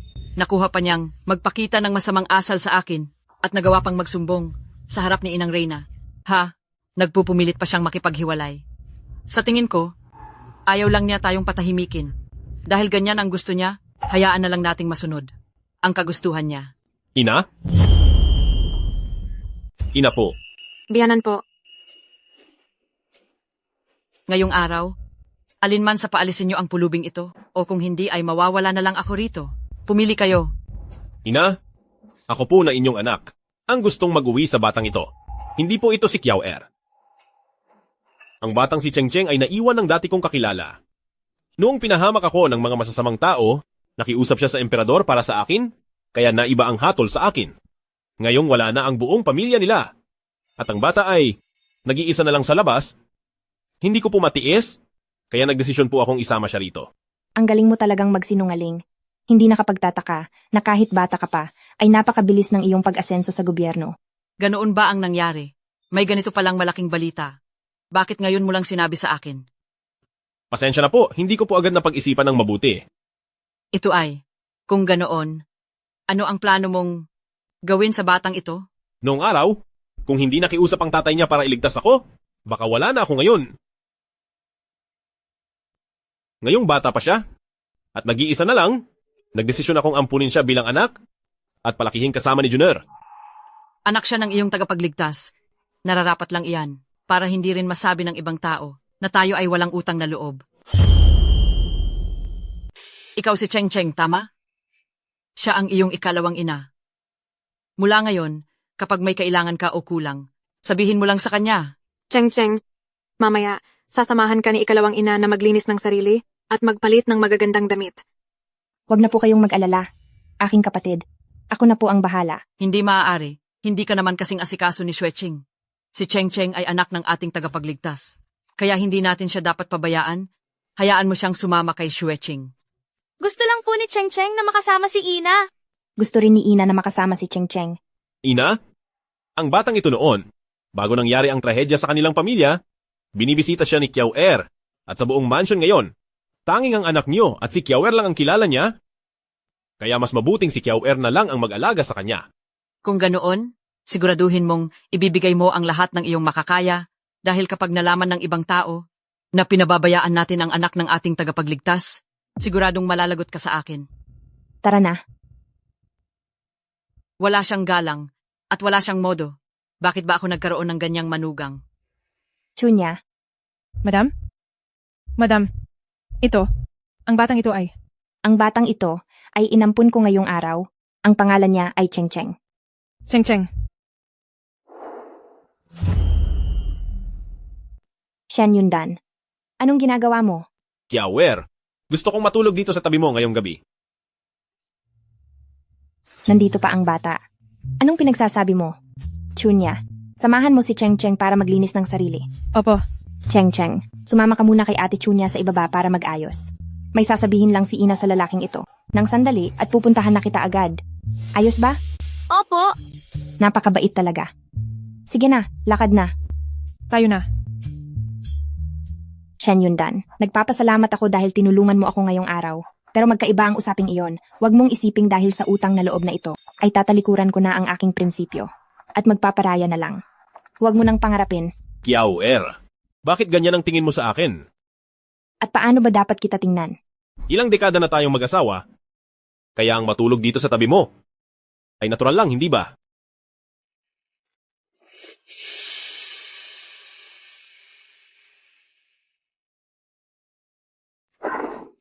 Kung wala kang matulugan, maaari kang pumunta kay Jiang Xueching. Siguradong malugod kanyang tatanggapin. Ayaw kong pumunta sa kanya. Ikaw lang ang gusto kong puntahan. Wala na siya. Ano pa ang saysay ng lahat ng ito? Anong sabi mo? Wala lang. Sabi ko ang pangit ko. Kahit ako, nadidiri kapag nakikita ko ang sarili ko. Hindi na kita guguluhin pa. Hindi ka naman pinandidirihan ni Xiaolin. Ilang dekada na tayong mag-asawa? Paano naman kita pagdidirihan? Kiao Er, ako? Ina, tapos na po akong maligo. Nakita ko na. Kasama ko matutulog si Cheng Cheng ngayong gabi, kaya umalis ka na. Ang tanda mo na. Bakit kailangan mo pang? Mas matanda ka pa sa kanya. Aagawan mo ba talaga ng higaan ng bata? Sige. Babalik na lang ako bukas para rito matulog. Kung ang ibibigay na pangalawang ina ni Ama sa akin ay si Ina, masaya sana ako. Cheng Cheng, matulog na tayo. Opo. Ina? Bakit? Dahil ba sa pangit na balat ni Ina at natakot kita? Hindi po. Sa buong mundong ito, si Ina, ang pinakamagandang babae. Napakabait mong bata. Ito, ipininta ko lang ito. Bakit po nagpinta si Ina ng balat sa mukha? Pagdating ng panahon, sasabihin din iyan ni Ina sa iyo. Napakagwapo naman ng Cheng Cheng natin. Matangos ang ilong at malalaki ang mga mata. Mukhang isang mixed race na bata. Maari kaya, ang ating Cheng Cheng ay talaga bang may ibang lahi? Siyempre hindi. Ako ay isang tunay na mamamayan ng Dajin. Espesyal ang aking katayuan, at kapag sinabi ko ito ng basta-basta, siguradong magdadala ito ng gulo kay Ina. Amang hari, kaya mo pa ba? Matagal na akong wala sa bahay. Bakit hindi mo pa rin ako mahanap? Ina, sumama ka sa akin sa susunod, pwede ba? Sige, pero kailangan nating maghintay hanggang sa maging ganap na tao na ang ating Cheng Cheng. Nasaan si Panginoon? Si Panginoon po.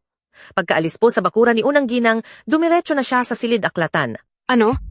Walang hiya ang Song Nanchaw na iyan. Nagpanggap muna siyang makikipaghiwalay. At ngayon ay may kasama pang bata. Akala ba niya ay mababawi niya ang puso ni asawa sa ganyang paraan? Mataas ang katayuan ni Ginang, mas bata kaysa sa kaniya, at mas maganda pa. Siguradong may inaasikasong trabaho si Panginoon, kaya hindi siya nakapunta rito sa atin.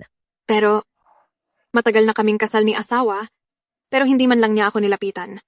Ito ay dahil sa pagpapahalaga ni Panginoon kay Ginang, kaya naman iniingatan niyang mabuti si Ginang. Ginang, wag na po kayong mag-alala hanggat kampi sa inyo si matandang Ginang at pati na rin si Senyorito. Ang pangit na babaeng iyon ay hinding-hindi magagawang yanigin ang inyong posisyon dito sa mansyon. Hindi pa sapat iyon. Hindi pa sapat. Ginang, ano po ang balak nyo?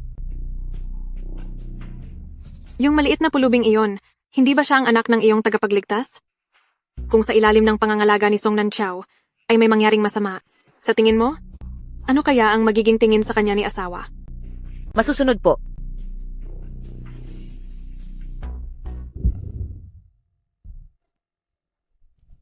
Ina, nahanap ko na.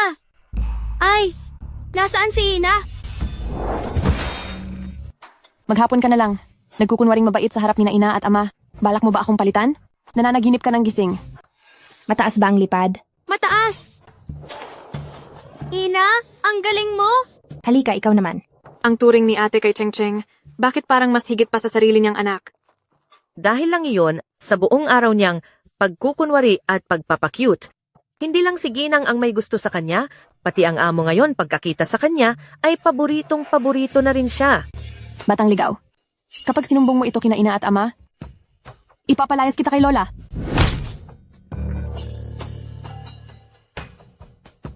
Cheng Cheng. Cheng Cheng. Cheng Cheng. Cheng Cheng. Cheng Cheng, gising ka na. Huwag mong takutin si nanay. Anong nangyayari rito? Maayos naman ang lahat kanina. Bakit bigla siyang natumba? Itinulak siya ni Doktor. Nakita ko po iyon mismo. Ano? Paano magagawa ni ate ang ganoong bagay? Siguradong nagkakamali ka lang nang nakita. Hindi po ako nagsisinungaling. Talagang nakita ko po siya. Ang walang hiyang babaeng ito. Cheng Cheng. Cheng Cheng, huwag kang matakot. Dadalhin ka ni nanay kay doktor. Song Nanchaw, napakasama mong babae. Doktor, kumusta na ang bata? Sa kasalukuyang lagay niya, ligtas na siya. Pero ang kanyang isip at binti ay nagkaroon ng pinsala, kaya kailangan niyang magpahinga ng maayos. May sumama sa akin para kumuha ng gamot. Chunya, sumama ka kay doktor. Napakasama mong babae. Cheng Cheng ay napakabata pa, pero nakuha mo pa siyang saktan. Ako ang nanakit. Kung hindi ikaw, sino pa ba? Isang araw pa lang nawala si Yundan sa mansyon, sinaktan mo na agad ang ampon niya. Wala kang puso. Ate, Cheng Cheng ay anak ng tagapagligtas? Bakit mo siya nagawang itulak? Akala ko noong una ay hindi ko lang nabantayan si Cheng Cheng, pero mukhang may nagplano talaga para saktan ako. Sinasabi niyo bang ako ang nagtulak? Sige, nasaan ang ebidensya? Nakita na ni Weyo ang lahat. Ano pang ebidensya ang kailangan mo? Opo, nakita ko po ng sarili kong mga mata na kayo po, Unang Ginang, ang tumulak sa kanya. Unang Ginang, ngayong nandito na tayo, huwag na po kayong gumawa ng alibi. Ate, alam ko, nagalit ka dahil pinakasalan ako ni asawa. At galit ka dahil hindi malapit sa iyo si Juner. Pero anong kasalanan ni Cheng Cheng? Sa ginagawa mong ito, sinasaktan mo ang anak ng iyong tagapagligtas. Kapag nalaman ito ng iba, paano na tayo haharap sa kanila? Napakasama mong babae. Tingin ko, gusto mo lang talagang sirain ang pamilyang ito. Dahil lang sa inyong lahat, puhusgahan niyo na agad ako? Sige, isumbong natin ito sa mga autoridad. Hayaan nating sila ang tumingin kung sino talaga ang malupit at kung sino ang kayang manakit ng isang bata. Nangyari na nga ang lahat. Hindi ka pa ba nahihiya? Gusto mo pang ipaalam sa lahat ang nangyari? Habang nandito ka sa bahay na ito, hindi ako magkakaroon ng katahimikan. Pagbalik ni Yundan, sasabihin ko sa kanyang, hiwalayan ka na. Nandito na po si Panginoon. Kumusta si Cheng Cheng? Sabi ni Doktor, ligtas na ang kanyang buhay. Ang masamang babaeng ito ang may gawa, tinulak niya si Cheng Cheng. Kung hindi lang sinuwerte si Cheng Cheng, marahil sa ngayon, ay wala na siya. Palayasin mo na siya ngayon din. Nang makarating kami doon, nawalan na ng malay si Cheng Cheng. Nang dumating kami, nawalan na ng malay si Cheng Cheng. Ganito ang ginawa ni ate kay Cheng Cheng. Kapag kumalat ito, ano na lang ang magiging tingin sa atin? Baka mayroon lang pagkakamali rito. Hinding-hindi gagawin ni Kiawer iyon kay Cheng Cheng.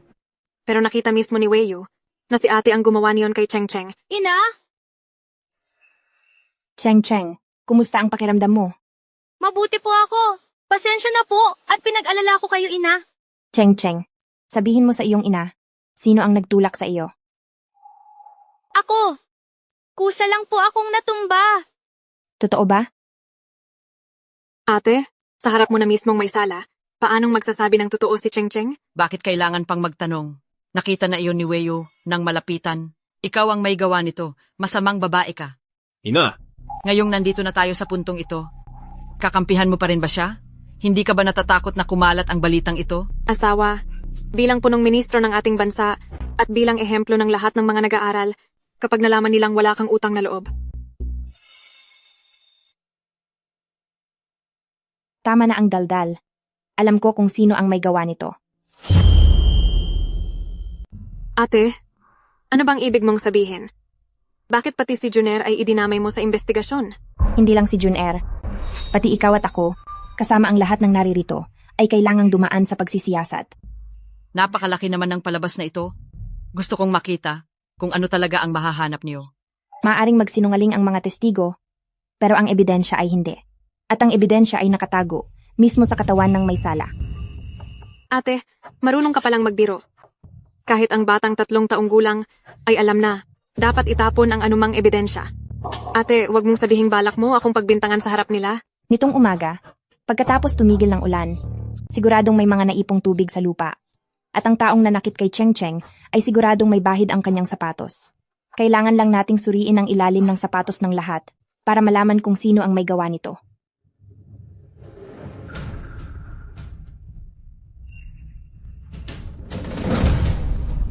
Ama, wala na po akong ibang ginawa. Tinulak ko lang po siya. Hindi ka pa rin naamin? Kayong lahat ihanda ang parusa. Yundan, siya ay sarili mong anak. Bata pa po siya. Dapat lang parusahan ang sino mang nananakit sa sarili niyang kuya. Ang manakit ng kapatid ay dapat maparusahan. Ama, ang totoo ay tinulak ko lang siya. Ang sugat sa ulo niya ay walang kinalaman sa akin. Ikalawang ina, alam mo rin ang tungkol dito? Tulungan mo akong magpatotoo. Juner, wag kang gumawa ng gulo. Kailan ka ba nakita ni ikalawang ina? At paano siya magpapatotoo para sa iyo? Ano? Pero ikalawang ina, malinaw na sinabi mo. Asawa, kasalanan ko ang lahat dahil sa sobrang pagpapalayaw ko kay Juner. Kaya nagawa niya ang ganitong pagkakamali. Ang manakit ng kapatid ay hindi maaaring hindi maparusahan. May nagawa nga siyang mali, pero hindi siya ang tunay na may kasalanan.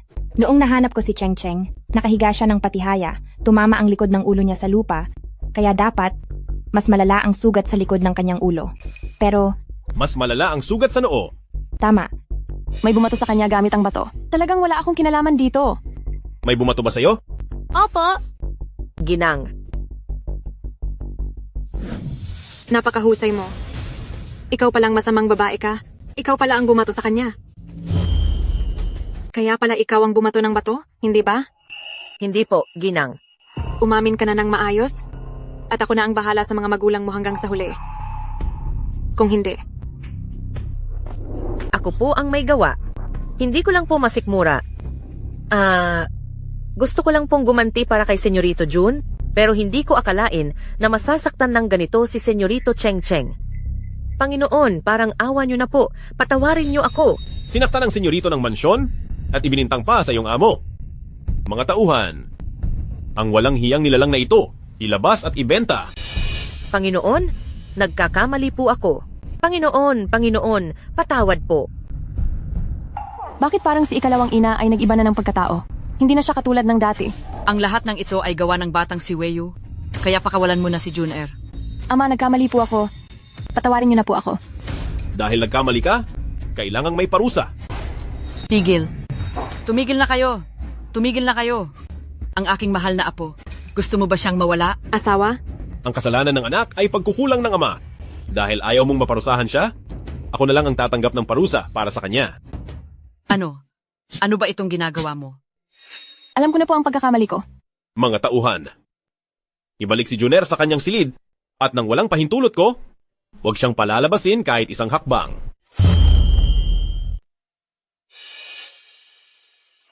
Matuwid at tapat sa harap ng korte. At alam ang tama at mali sa loob ng tahanan. Bukod sa pagkukulang niya sa dating may-ari ng katawang ito, ang lalaking ito ay tila wala ng ibang kapintasan. Kiawer? Medyo sumasakit ang kamay ko. Asawa, masakit ba ang kamay mo? Hilot-hilutin ko para sa iyo. Chunya. Umalis na tayo. Asawa. Asawa.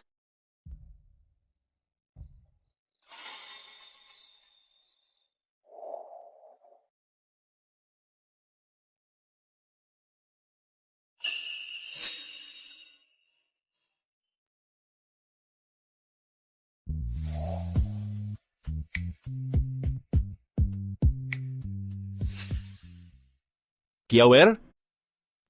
Nasaktan din ako. Pumunta ka na kay Jiang X Weching. Siguradong masaya siyang aalagaan ka. Nagawa ko na ang nararapat at naparusahan na sila. Ano pa ba? Ang gusto mong gawin ko? Gusto ko na makipaghiwalay. Pero hindi ko kayang mawala ka. Pero hindi kita kayang bitawan. Shen Yundan, bitawan mo ako. Papakawalan kita, tapos ano? Hahayaan kitang iwan ako? Para lumandi sa ibang lalaki? Ano bang pinagsasabi mo? Song ng Xiao. Kailan ba tayo babalik sa dati? Dati, sa tuwing nasasaktan ako. Alalang-alala ka sa akin. Dahil ang dating Shen Yundan, hinding-hindi magpapakasal sa ibang babae. Dahil ang Song Nan Chao na nagmamahal sa iyo, ay nawala na noong gabi ng kasal mo kay Jiang Xueqing. Ilang beses ko bang kailangang sabihin sa iyo? Ang pagpapakasal kay Xueqing ay utos ng emperador. Wala akong magagawa para lumaban. Para sa akin, ikaw lang ang kaisa-isa kong asawa. Bitawan mo muna ako. Nariyan pa si Cheng Cheng. Dahil mahilig ka naman sa mga bata. Bakit hindi na lang tayo gumawa ng marami? Ano? Shen Yundan, nababaliw ka na ba? Kung gusto mo ng ganoon, puntahan mo si Jiang Xueqing. Huwag mo akong pandirihan. Talaga bang gusto mong puntahan ko siya? Hangad ko para kay Panginoong Shen at Prinsesa Jiang. Ang mahabang pagsasama at magkaanak agad. Sige. Song Nan Qiao, ang galing mo talaga. Dahil iyan ang gusto mo, napuntahan ko siya, pagbibigyan kita. Pumunta ka. Wala akong pakialam sa iyo. Sino bang may paki sa iyo? Bakit biglang uminit? Ginang po. Panginoon po. Bakit niyo po pinuntahan si ikalawang ginang? Nag-away po ba kayo? Walang hiya. Wala akong magagawa. Ganyan talaga ang mga lalaki. Hayaan mo siyang magpunta sa kung sino ang gusto niya. Wala akong pakialam kahit katiting. Kumuha ka ng tubig. Maliligo ako. Napakainit. Opo. Bakit ganito kainit? Hindi pa naman po tag-init. Saan po ba ang mainit?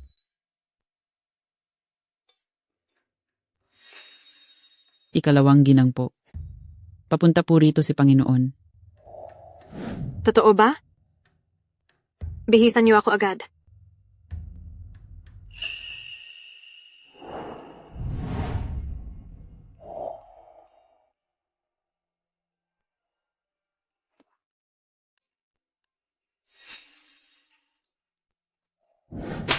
Shen Yundan, anong kabaliwan ba ito?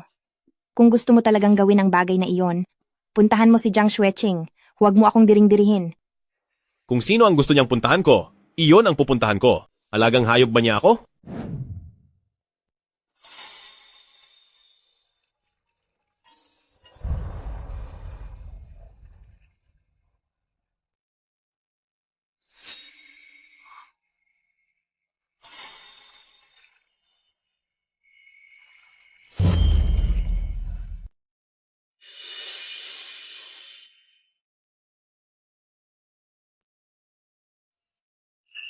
Ang galing mong magsalita, pero kitang-kita naman sa kilos mo ang totoo. Sabi pa niya, ako lang daw sa mundo ang kaisa-isa niyang asawa. Talagang wala siyang hiya. Ang taong pinapagalitan mo, hindi kaya ako yon? Ah, Shen Yundan, paano ka nakapasok dito? Lumabas ka na. Kumalma ka lang. Umalis ka na. Bastos, walang hiya. Umalis ka na rito. Maraming taon na tayong kasal. Nakita lang kitang naliligo. Bakit parang naging masama na ako? Ikaw, subukan mo lang akong hawakan. Dito, dito, at dito rin. Alin ba rito ang hindi ko pa nakita? Hindi ko pa nahawakan? O nahalikan? Lumayo ka. Kung may hahanapin ka, doon ka sa pangalawang asawa mo. Ayoko sa kanya. Tumigil ka. Ikaw lang ang gusto ko. Sino ka? Ako si Song Nanchiao. Sino pa ba? Ano na naman ang binabalak mo? Nandito pa ang balat? Siya nga si Kiawer. Shen Yundan. Huwag kang sumobra. Nawala na ang balat sa mukha mo. Bakit hindi mo ito sinabi sa akin? Bakit ko naman kailangang sabihin sa iyo? Gusto mong masuklam ako sa iyo para makipaghiwalay ako sa iyo, tama ba? Pinagplanuhan mo ang lahat ng ito dahil baka sa labas ay mayroon kang ibang lalaki at may ugnayan na kayo? Ano bang pinagsasabi mo? Akala mo ba lahat ng tao ay katulad mo? Ginang, kausap niyo po ba ako? Hindi, mali lang ang narinig mo. Tawagin niyo lang po ako kung may kailangan kayo. Sige, sige. Ay, sandali po, Ginang. Bakit? Mahihilo po kayo kapag masyadong matagal ang pagbababad. Sapat na ang oras, kaya lumabas na po kayo agad. Sige.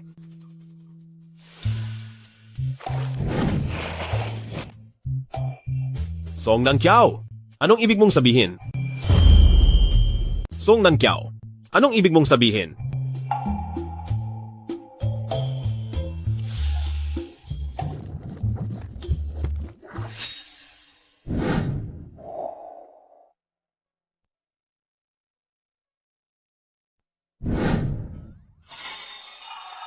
Hating gabi na at hindi maayos ang suot mo.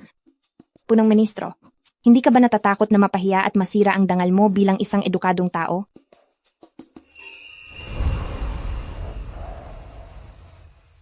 Anong gagawin mo? Bitawan mo ako. Ikaw itong hating gabi na? Ay kakaunti ang suot.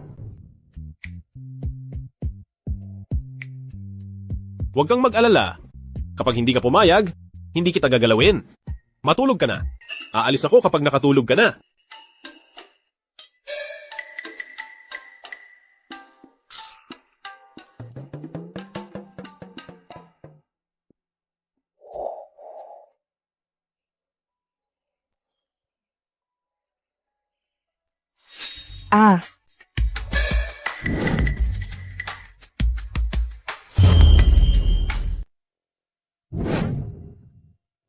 Shen Yundan, walang hiya ka. Hindi kita hinawakan, ikaw ang unang.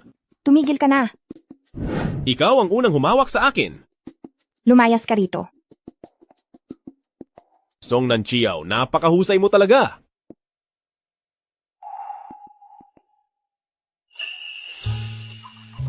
Wala pa namang tag-init. Bakit ang dami ng lamok? May mga lamok ba?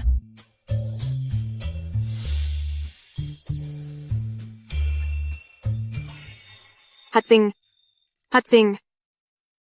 Walang hiya. Nakuha mo pang landiin ang asawa ko ng buong gabi? Habang naghintay ako ng walang saysay. Isang buong gabi. Nasaan na ang bird's nest soup ko? Sabi po ni Sir, mahina raw ang katawan ng unang ginang, kaya ang mga espesyal na pagkain ay ibinigay muna sa kanya.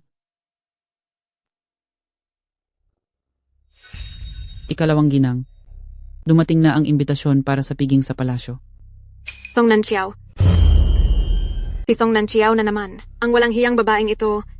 Napakalas naman. May dumating na namang mga regalo mula sa palasyo. Sabi ni matandang ginang, sa mansyong ito, ikaw po ang pinakamahusay mag-asikaso at nais niya pong ipabilang sa inyo ang mga ito. Siyempre naman. Isang hamak na babaeng taga-bukid lang si Song Nanchiao. Paano niya maiintindihan ang mga ganitong bagay? Iutos mo, nadalhin ang lahat ng mga regalong iyon dito sa loob ng silid. Sige po. Opo. Hatsing. Wow. Ang ganda naman. Isa itong primera klaseng pigeon blood red. Nabalitaan ko na ito ay sinadyang ibinigay ni kamahalang Empress Dowager para kay Madam ng punong ministro. Hindi ko akalain na ang matandang si Inang Reyna ay ganito pala kayo kamahal. Ang mga ito, itabi mo lahat para sa akin. Ang mga matitira ay mumurahing gamit na lang. Ito po ba ay ibibigay sa mga katulong sa mansyon? ibigay mo na lang kay Unang Ginang. Opo.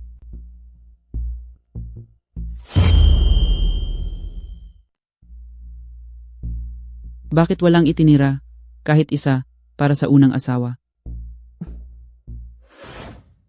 Asawa? Tingnan mo. Maganda ba si Xuecheng ngayong araw?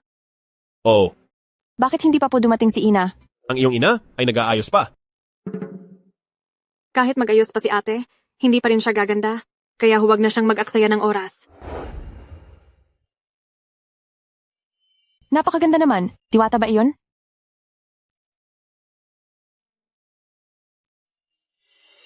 Kiao Er. Siya pala ay Song Nantiao. Ate, gumaling na pala ang iyong mukha. Pasensya na kung binigo kita. Anong ibig mong sabihin yan? Ate, masaya kaya ako para sa iyo. Ina, napakaganda niyo po ngayong araw. Likas na talagang maganda si Ina. Medyo huli na ang oras, kaya tara na. Asawa, Dalhin mo ang bata sa likod, may kailangan akong sabihin kay Kiao Er. asawa.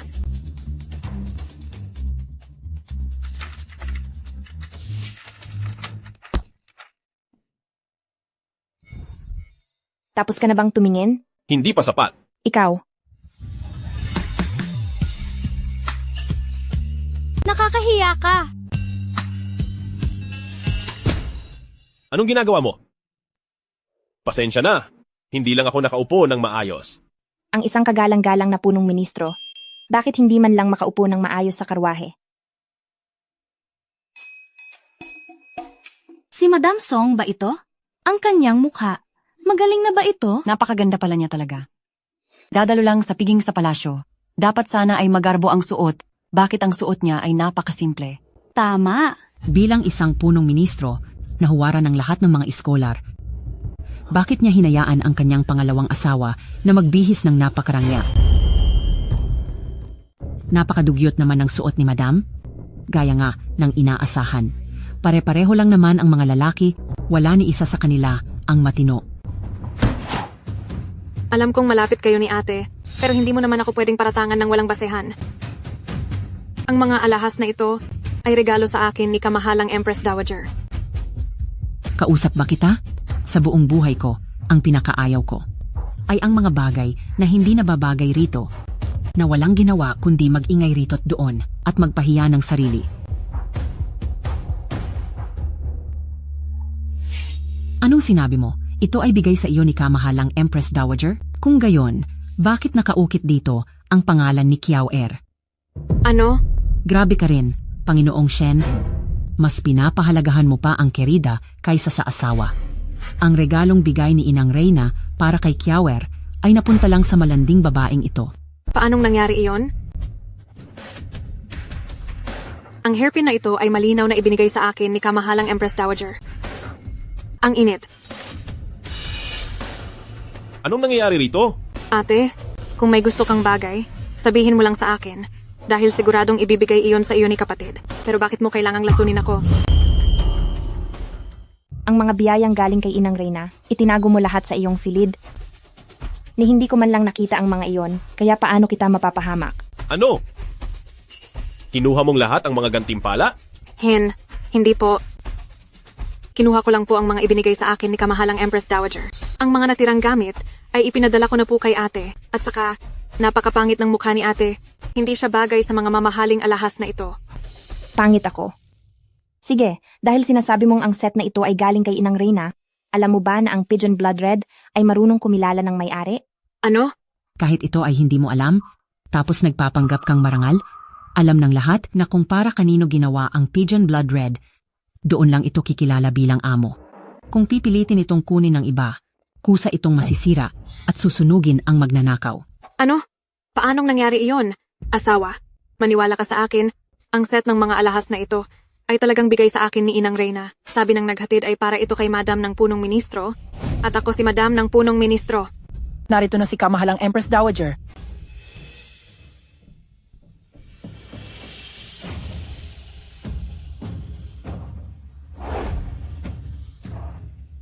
Bakit napakaingay dito? Magsitayo na kayo. Madam Song, binigyan kita ng napakaraming magagandang gamit. Bakit wala kang suot na kahit isa? Isinuot ko po ito. Tingnan niyo po. Shen Yundan, ang lakas ng loob mo. Ang regalong ibinigay ko ay malinaw na para sa asawa ng punong ministro. Bakit? May iba ka pa bang asawa? Ito ba ang ipinadala mo kay Kiawer? Madam Jiang, napakalakas ng loob mo.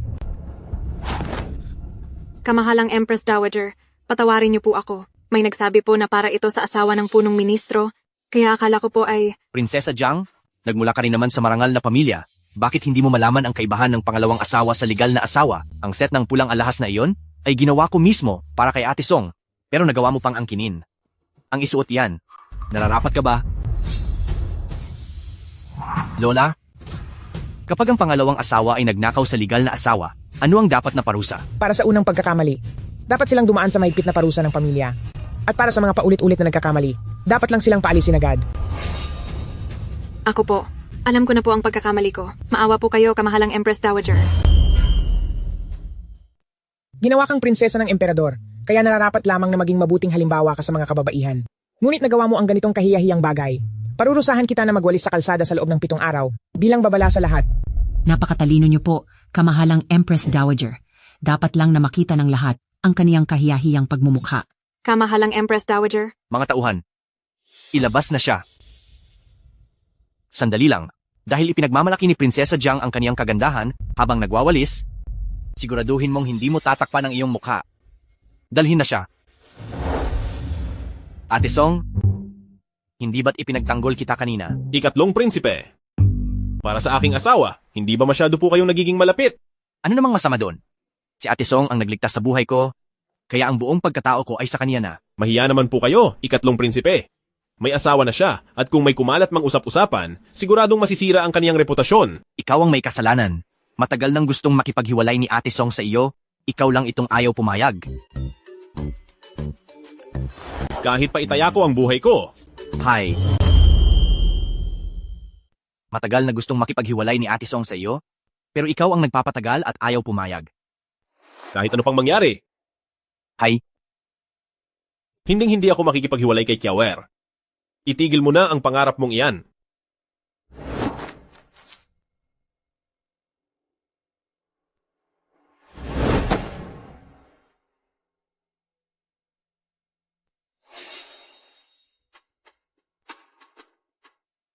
Nang mabalitaan ko ang ginawa mo sa sarili mo noong araw na iyon, gustong-gusto ko talagang pagbayarin si Shen Yundan. Pero ngayong nakita kita, mukhang hindi naman siya ganoon kawalang puso sa iyo.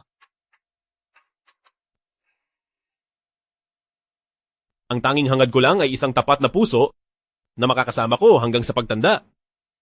Kiawer, huwag mo akong iiwan, maaari ba?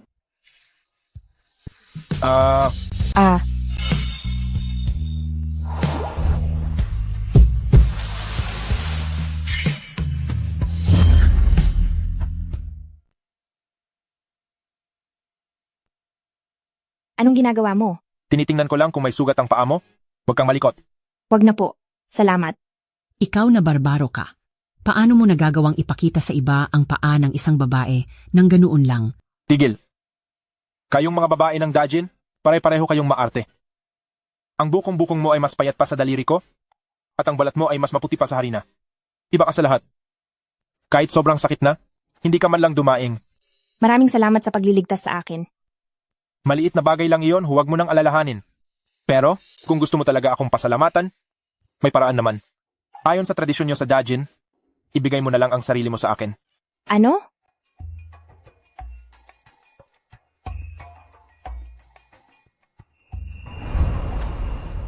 Napakawili ng babaeng iyon, parang yung alaga kong kuneho noong bata pa ako.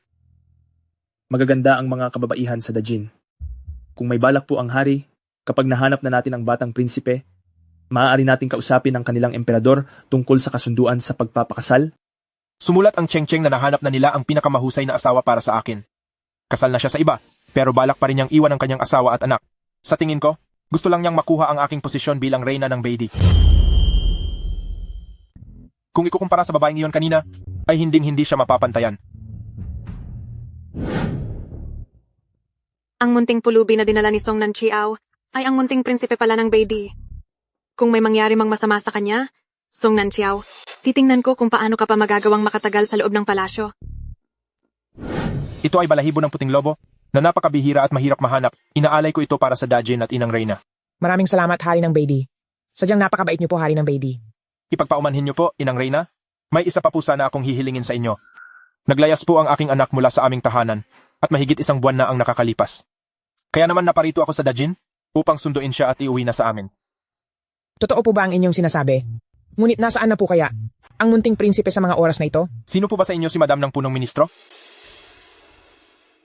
Siya po, ang babaeng nakasuot ng puting damit. Ikaw? May kailangan ka ba sa akin? Siya nga ba talaga ang babaeng tinutukoy sa sulat ni Cheng-Cheng? Kaya naman pala sinasadya niya akong akitin kanina. Nasaan ang aking anak? Sino po ang anak niyo? Si Lang Richeng. Si Cheng-Cheng? Nasaan siya sa mga sandaling ito? Anak niyo si Cheng-Cheng? Hindi lang siya basta anak ko, siya rin ang nag-iisang prinsipe ng buong Beidi. Naku, may masamang nangyari. May nangyaring masama kay Senyorito Cheng-Cheng sa manor ng Grand Secretariat. Ano? Wala akong pakialam kung sino kang madam. Kapag may nangyari kay Cheng-Cheng, ikaw ang una kong pagbabayarin. Huwag kang matakot, tingnan muna natin ang sitwasyon.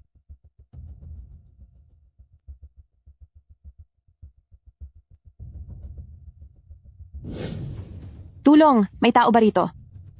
Saklolo! Cheng-Cheng, wag mo naman akong takutin. Bilisan nyo, tulungan nyo kami.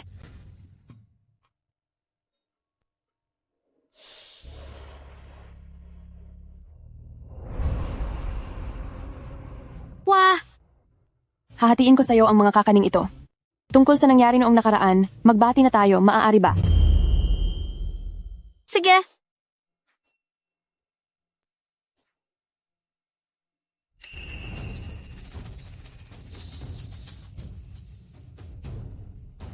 Saklolo, tulungan nyo kami.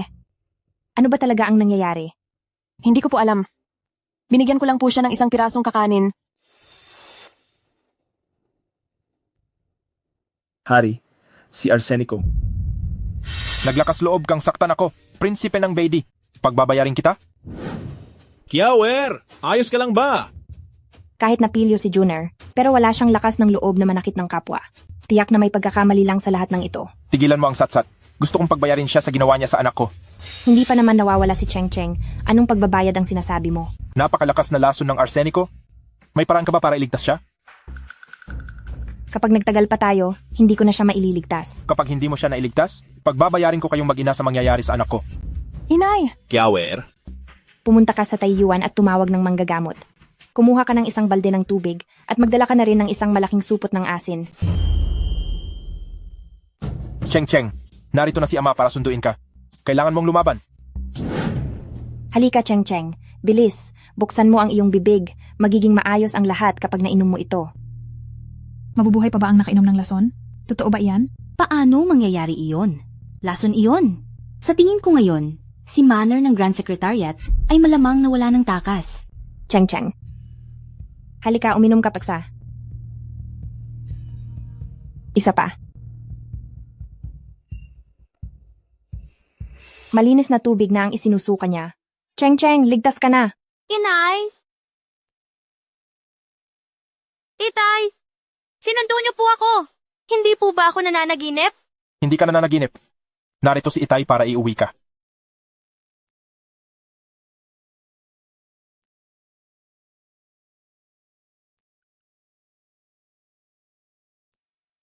Tunay ngang kahanga-hanga ang inyong galing, madam. Maayos na ang kalagayan ni Senyorito Cheng-Cheng. Cheng-Cheng, gusto ko lang makipag-ayos sa iyo. Hindi kita nilason. Shenjun, saan galing ang mga kakanin na iyon? Ibinigay po sa akin ng isang ate na katulong sa palasyo. Katulong sa palasyo? Anong klaseng katulong? Siya ay laging nakayuko, kaya hindi ko po nakita ang kanyang mukha. Mukhang ayaw niyang ipakita ang kanyang mukha. Tila kakilala siya ni Shenjun. Hindi pa nagtatagal si Cheng Cheng dito sa Dajin, kaya imposibleng may nakaaway siya. Malamang ang may gawa nito ay mula sa inyong mga tao sa manor ng Grand Secretariat. Kapag sinubukan ninyong protektahan ng may sala, hindi ko kayo palalampasin. Bakit naman namin gagawin ang bagay na yon? Kahit pa hindi siya prinsipe ng Beidi. Dahil tinatawag niya akong ina. Hindi ko hahayaang makatakas ng ganoon lang ang taong nanakit sa kanya. Huwag mong sabihin hindi kita binalaan. Desisyon ni Cheng Cheng na ituring kang ina at wala akong kinalaman doon.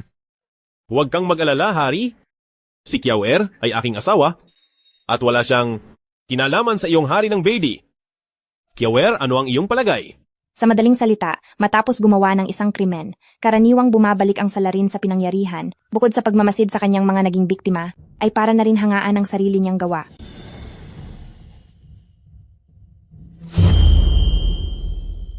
Ipasa ang utos. Lahat ng pumunta sa hardin ng palasyo ngayong araw ay tawagin ninyo rito. May paraan na ako para mahanap ang may sala. Bakit niyo po kami pinapunta rito? Nakita nyo naman ang nangyari kanina, di ba? Gumamit ako ng paraang hindi nyo pa nakikita para iligtas ang prinsipe ng bansang Di. Totoo po iyon. Nailigtas pa siya kahit nakakain ng arseniko, ngayon lang po kami nakarinig ng ganoon. Tunay ngang napakahusay ng ginang na ito. Hindi naman sa napakahusay, sadyang mas marami lang akong nabasang mga aklat kaysa sa inyo. Kapag ang matapang na tubig alat ay hinalo sa arseniko, magkakaroon ito ng kakaibang reaksyon. Para mahanap ang may sala, kailangan nyo lang ilubog ang inyong mga kamay sa tubig alat na ito. Totoo ba iyan? Hindi ko rin alam. Narito na ba ang lahat? Kung narito na ang lahat, magsimula na tayo. Shenjun, ikaw ang mauna.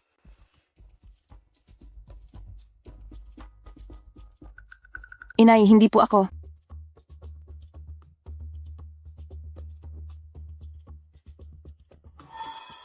Hindi po ako.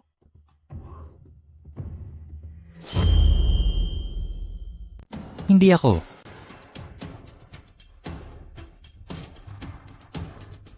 Hindi ako.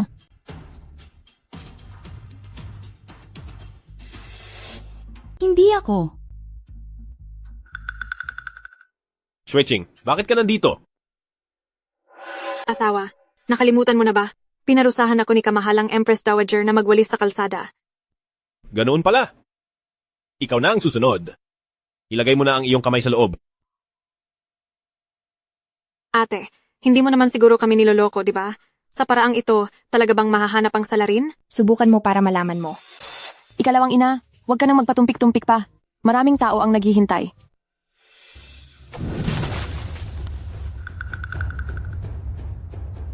Ate, hindi ako naniniwala. Siguradong nanloloko ka lang. Mukhang nahanap na ang salarin. Jiang Xueching, ikaw ang nagtangkang magpahamak kay Cheng Cheng. Huwag mo akong pagbintangan. Lahat ay sumailalim na sa pagsusuri. Ikaw lang ang hindi. Hindi ba't may itinatago ka kaya kaganyan? Ayaw ko lang na ang mga kamay ko ay mailubog sa tubig na may maraming asin. Masyadong maselan ang mga kamay ko. Hindi tulad ng sa iyo na parang sa isang hamak na taga-bukid. Ganoon ba? Bakit parang sa tingin ko ay takot kang mahuli sa akto? Tama ang sinabi mo. Peke nga ang paraan ng pagsusuri. Ang tubig na may asin at arsenic ay hindi talaga magre-reaksyon. Song Nanchow, nagawa mo akong lokohin. At ano naman kung ganoon? Pinilit mong itumba ang balde para lang makaiwas sa pagsusuri. Sa dami ng mga tao rito, ikaw lang ang kahina-hinala. Kung matalino ka, aminin mo na ang iyong kasalanan. Song Nanchow, ako ang prinsesa na mismong itinalaga ni Emperador. Sa tingin mo ba sa iilang salita mo lang ay mapaparusahan mo na ako? Song Nanchow, napakalakas ng loob mo. Narito na ang emperador. Ano ba ang nangyayari rito?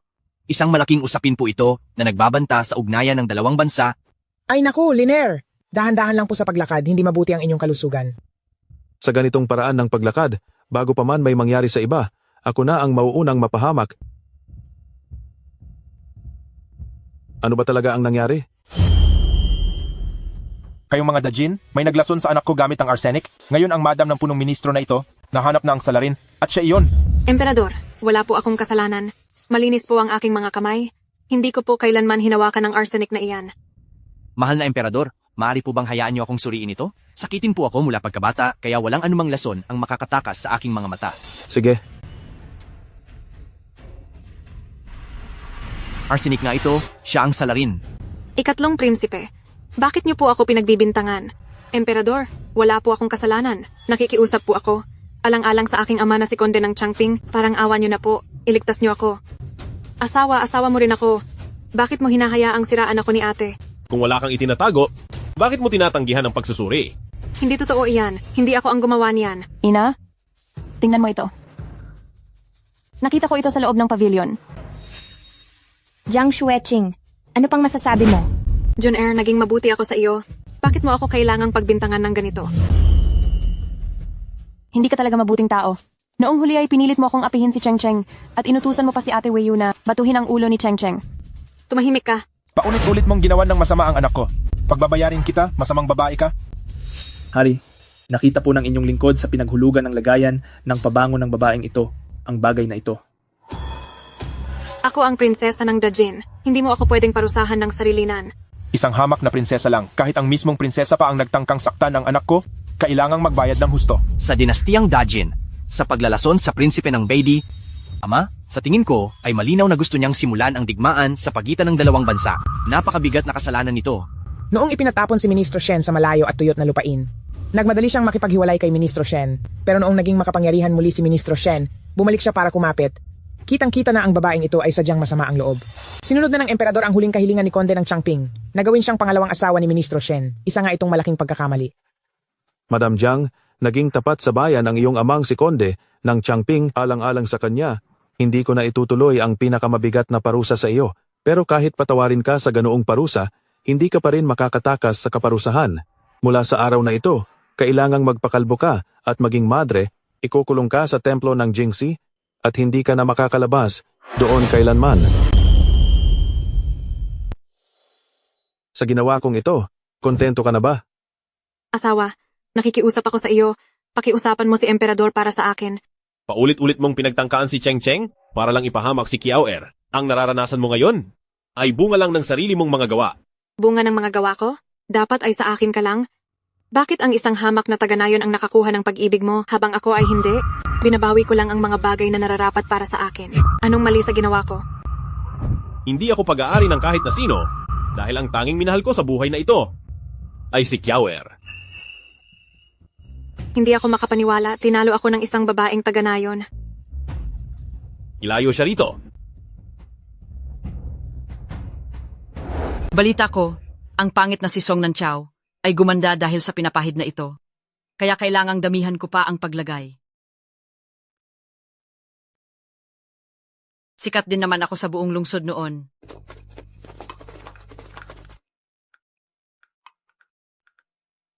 Nandito na pala sila. Ay, nasaan na si Xueching? Ina, nakagawa po ng malaking kasalanan si Xueching. Tinanggalan na po siya ni kanyang kamahalan ng titulong prinsesa at ikinulong sa templo ng Jingxi. Siya at ang pamilya natin ay wala na pong anumang koneksyon. Ano? Ikaw na masamang babae. Siguradong kagagawan mo na naman ito. Tama na. Ina, talagang nabulag na po kayo kaya hindi nyo na malaman ang tama sa mali. Ninakaw ni Xueching ang mga handog ni Inang Reyna. Kaya ang anak nyo ay napag-alitan ni Inang Reyna ng walang dahilan, nilason pa niya ang prinsipe ng Beidi, at muntik nang mapahamak si Junar. Gusto nyo pa rin po bang kampihan ng masamang babaeng iyon? Paano mangyayari iyon? Ang batang si Xueching ay napakabait na bata at itinuturing si Junair na parang sariling anak.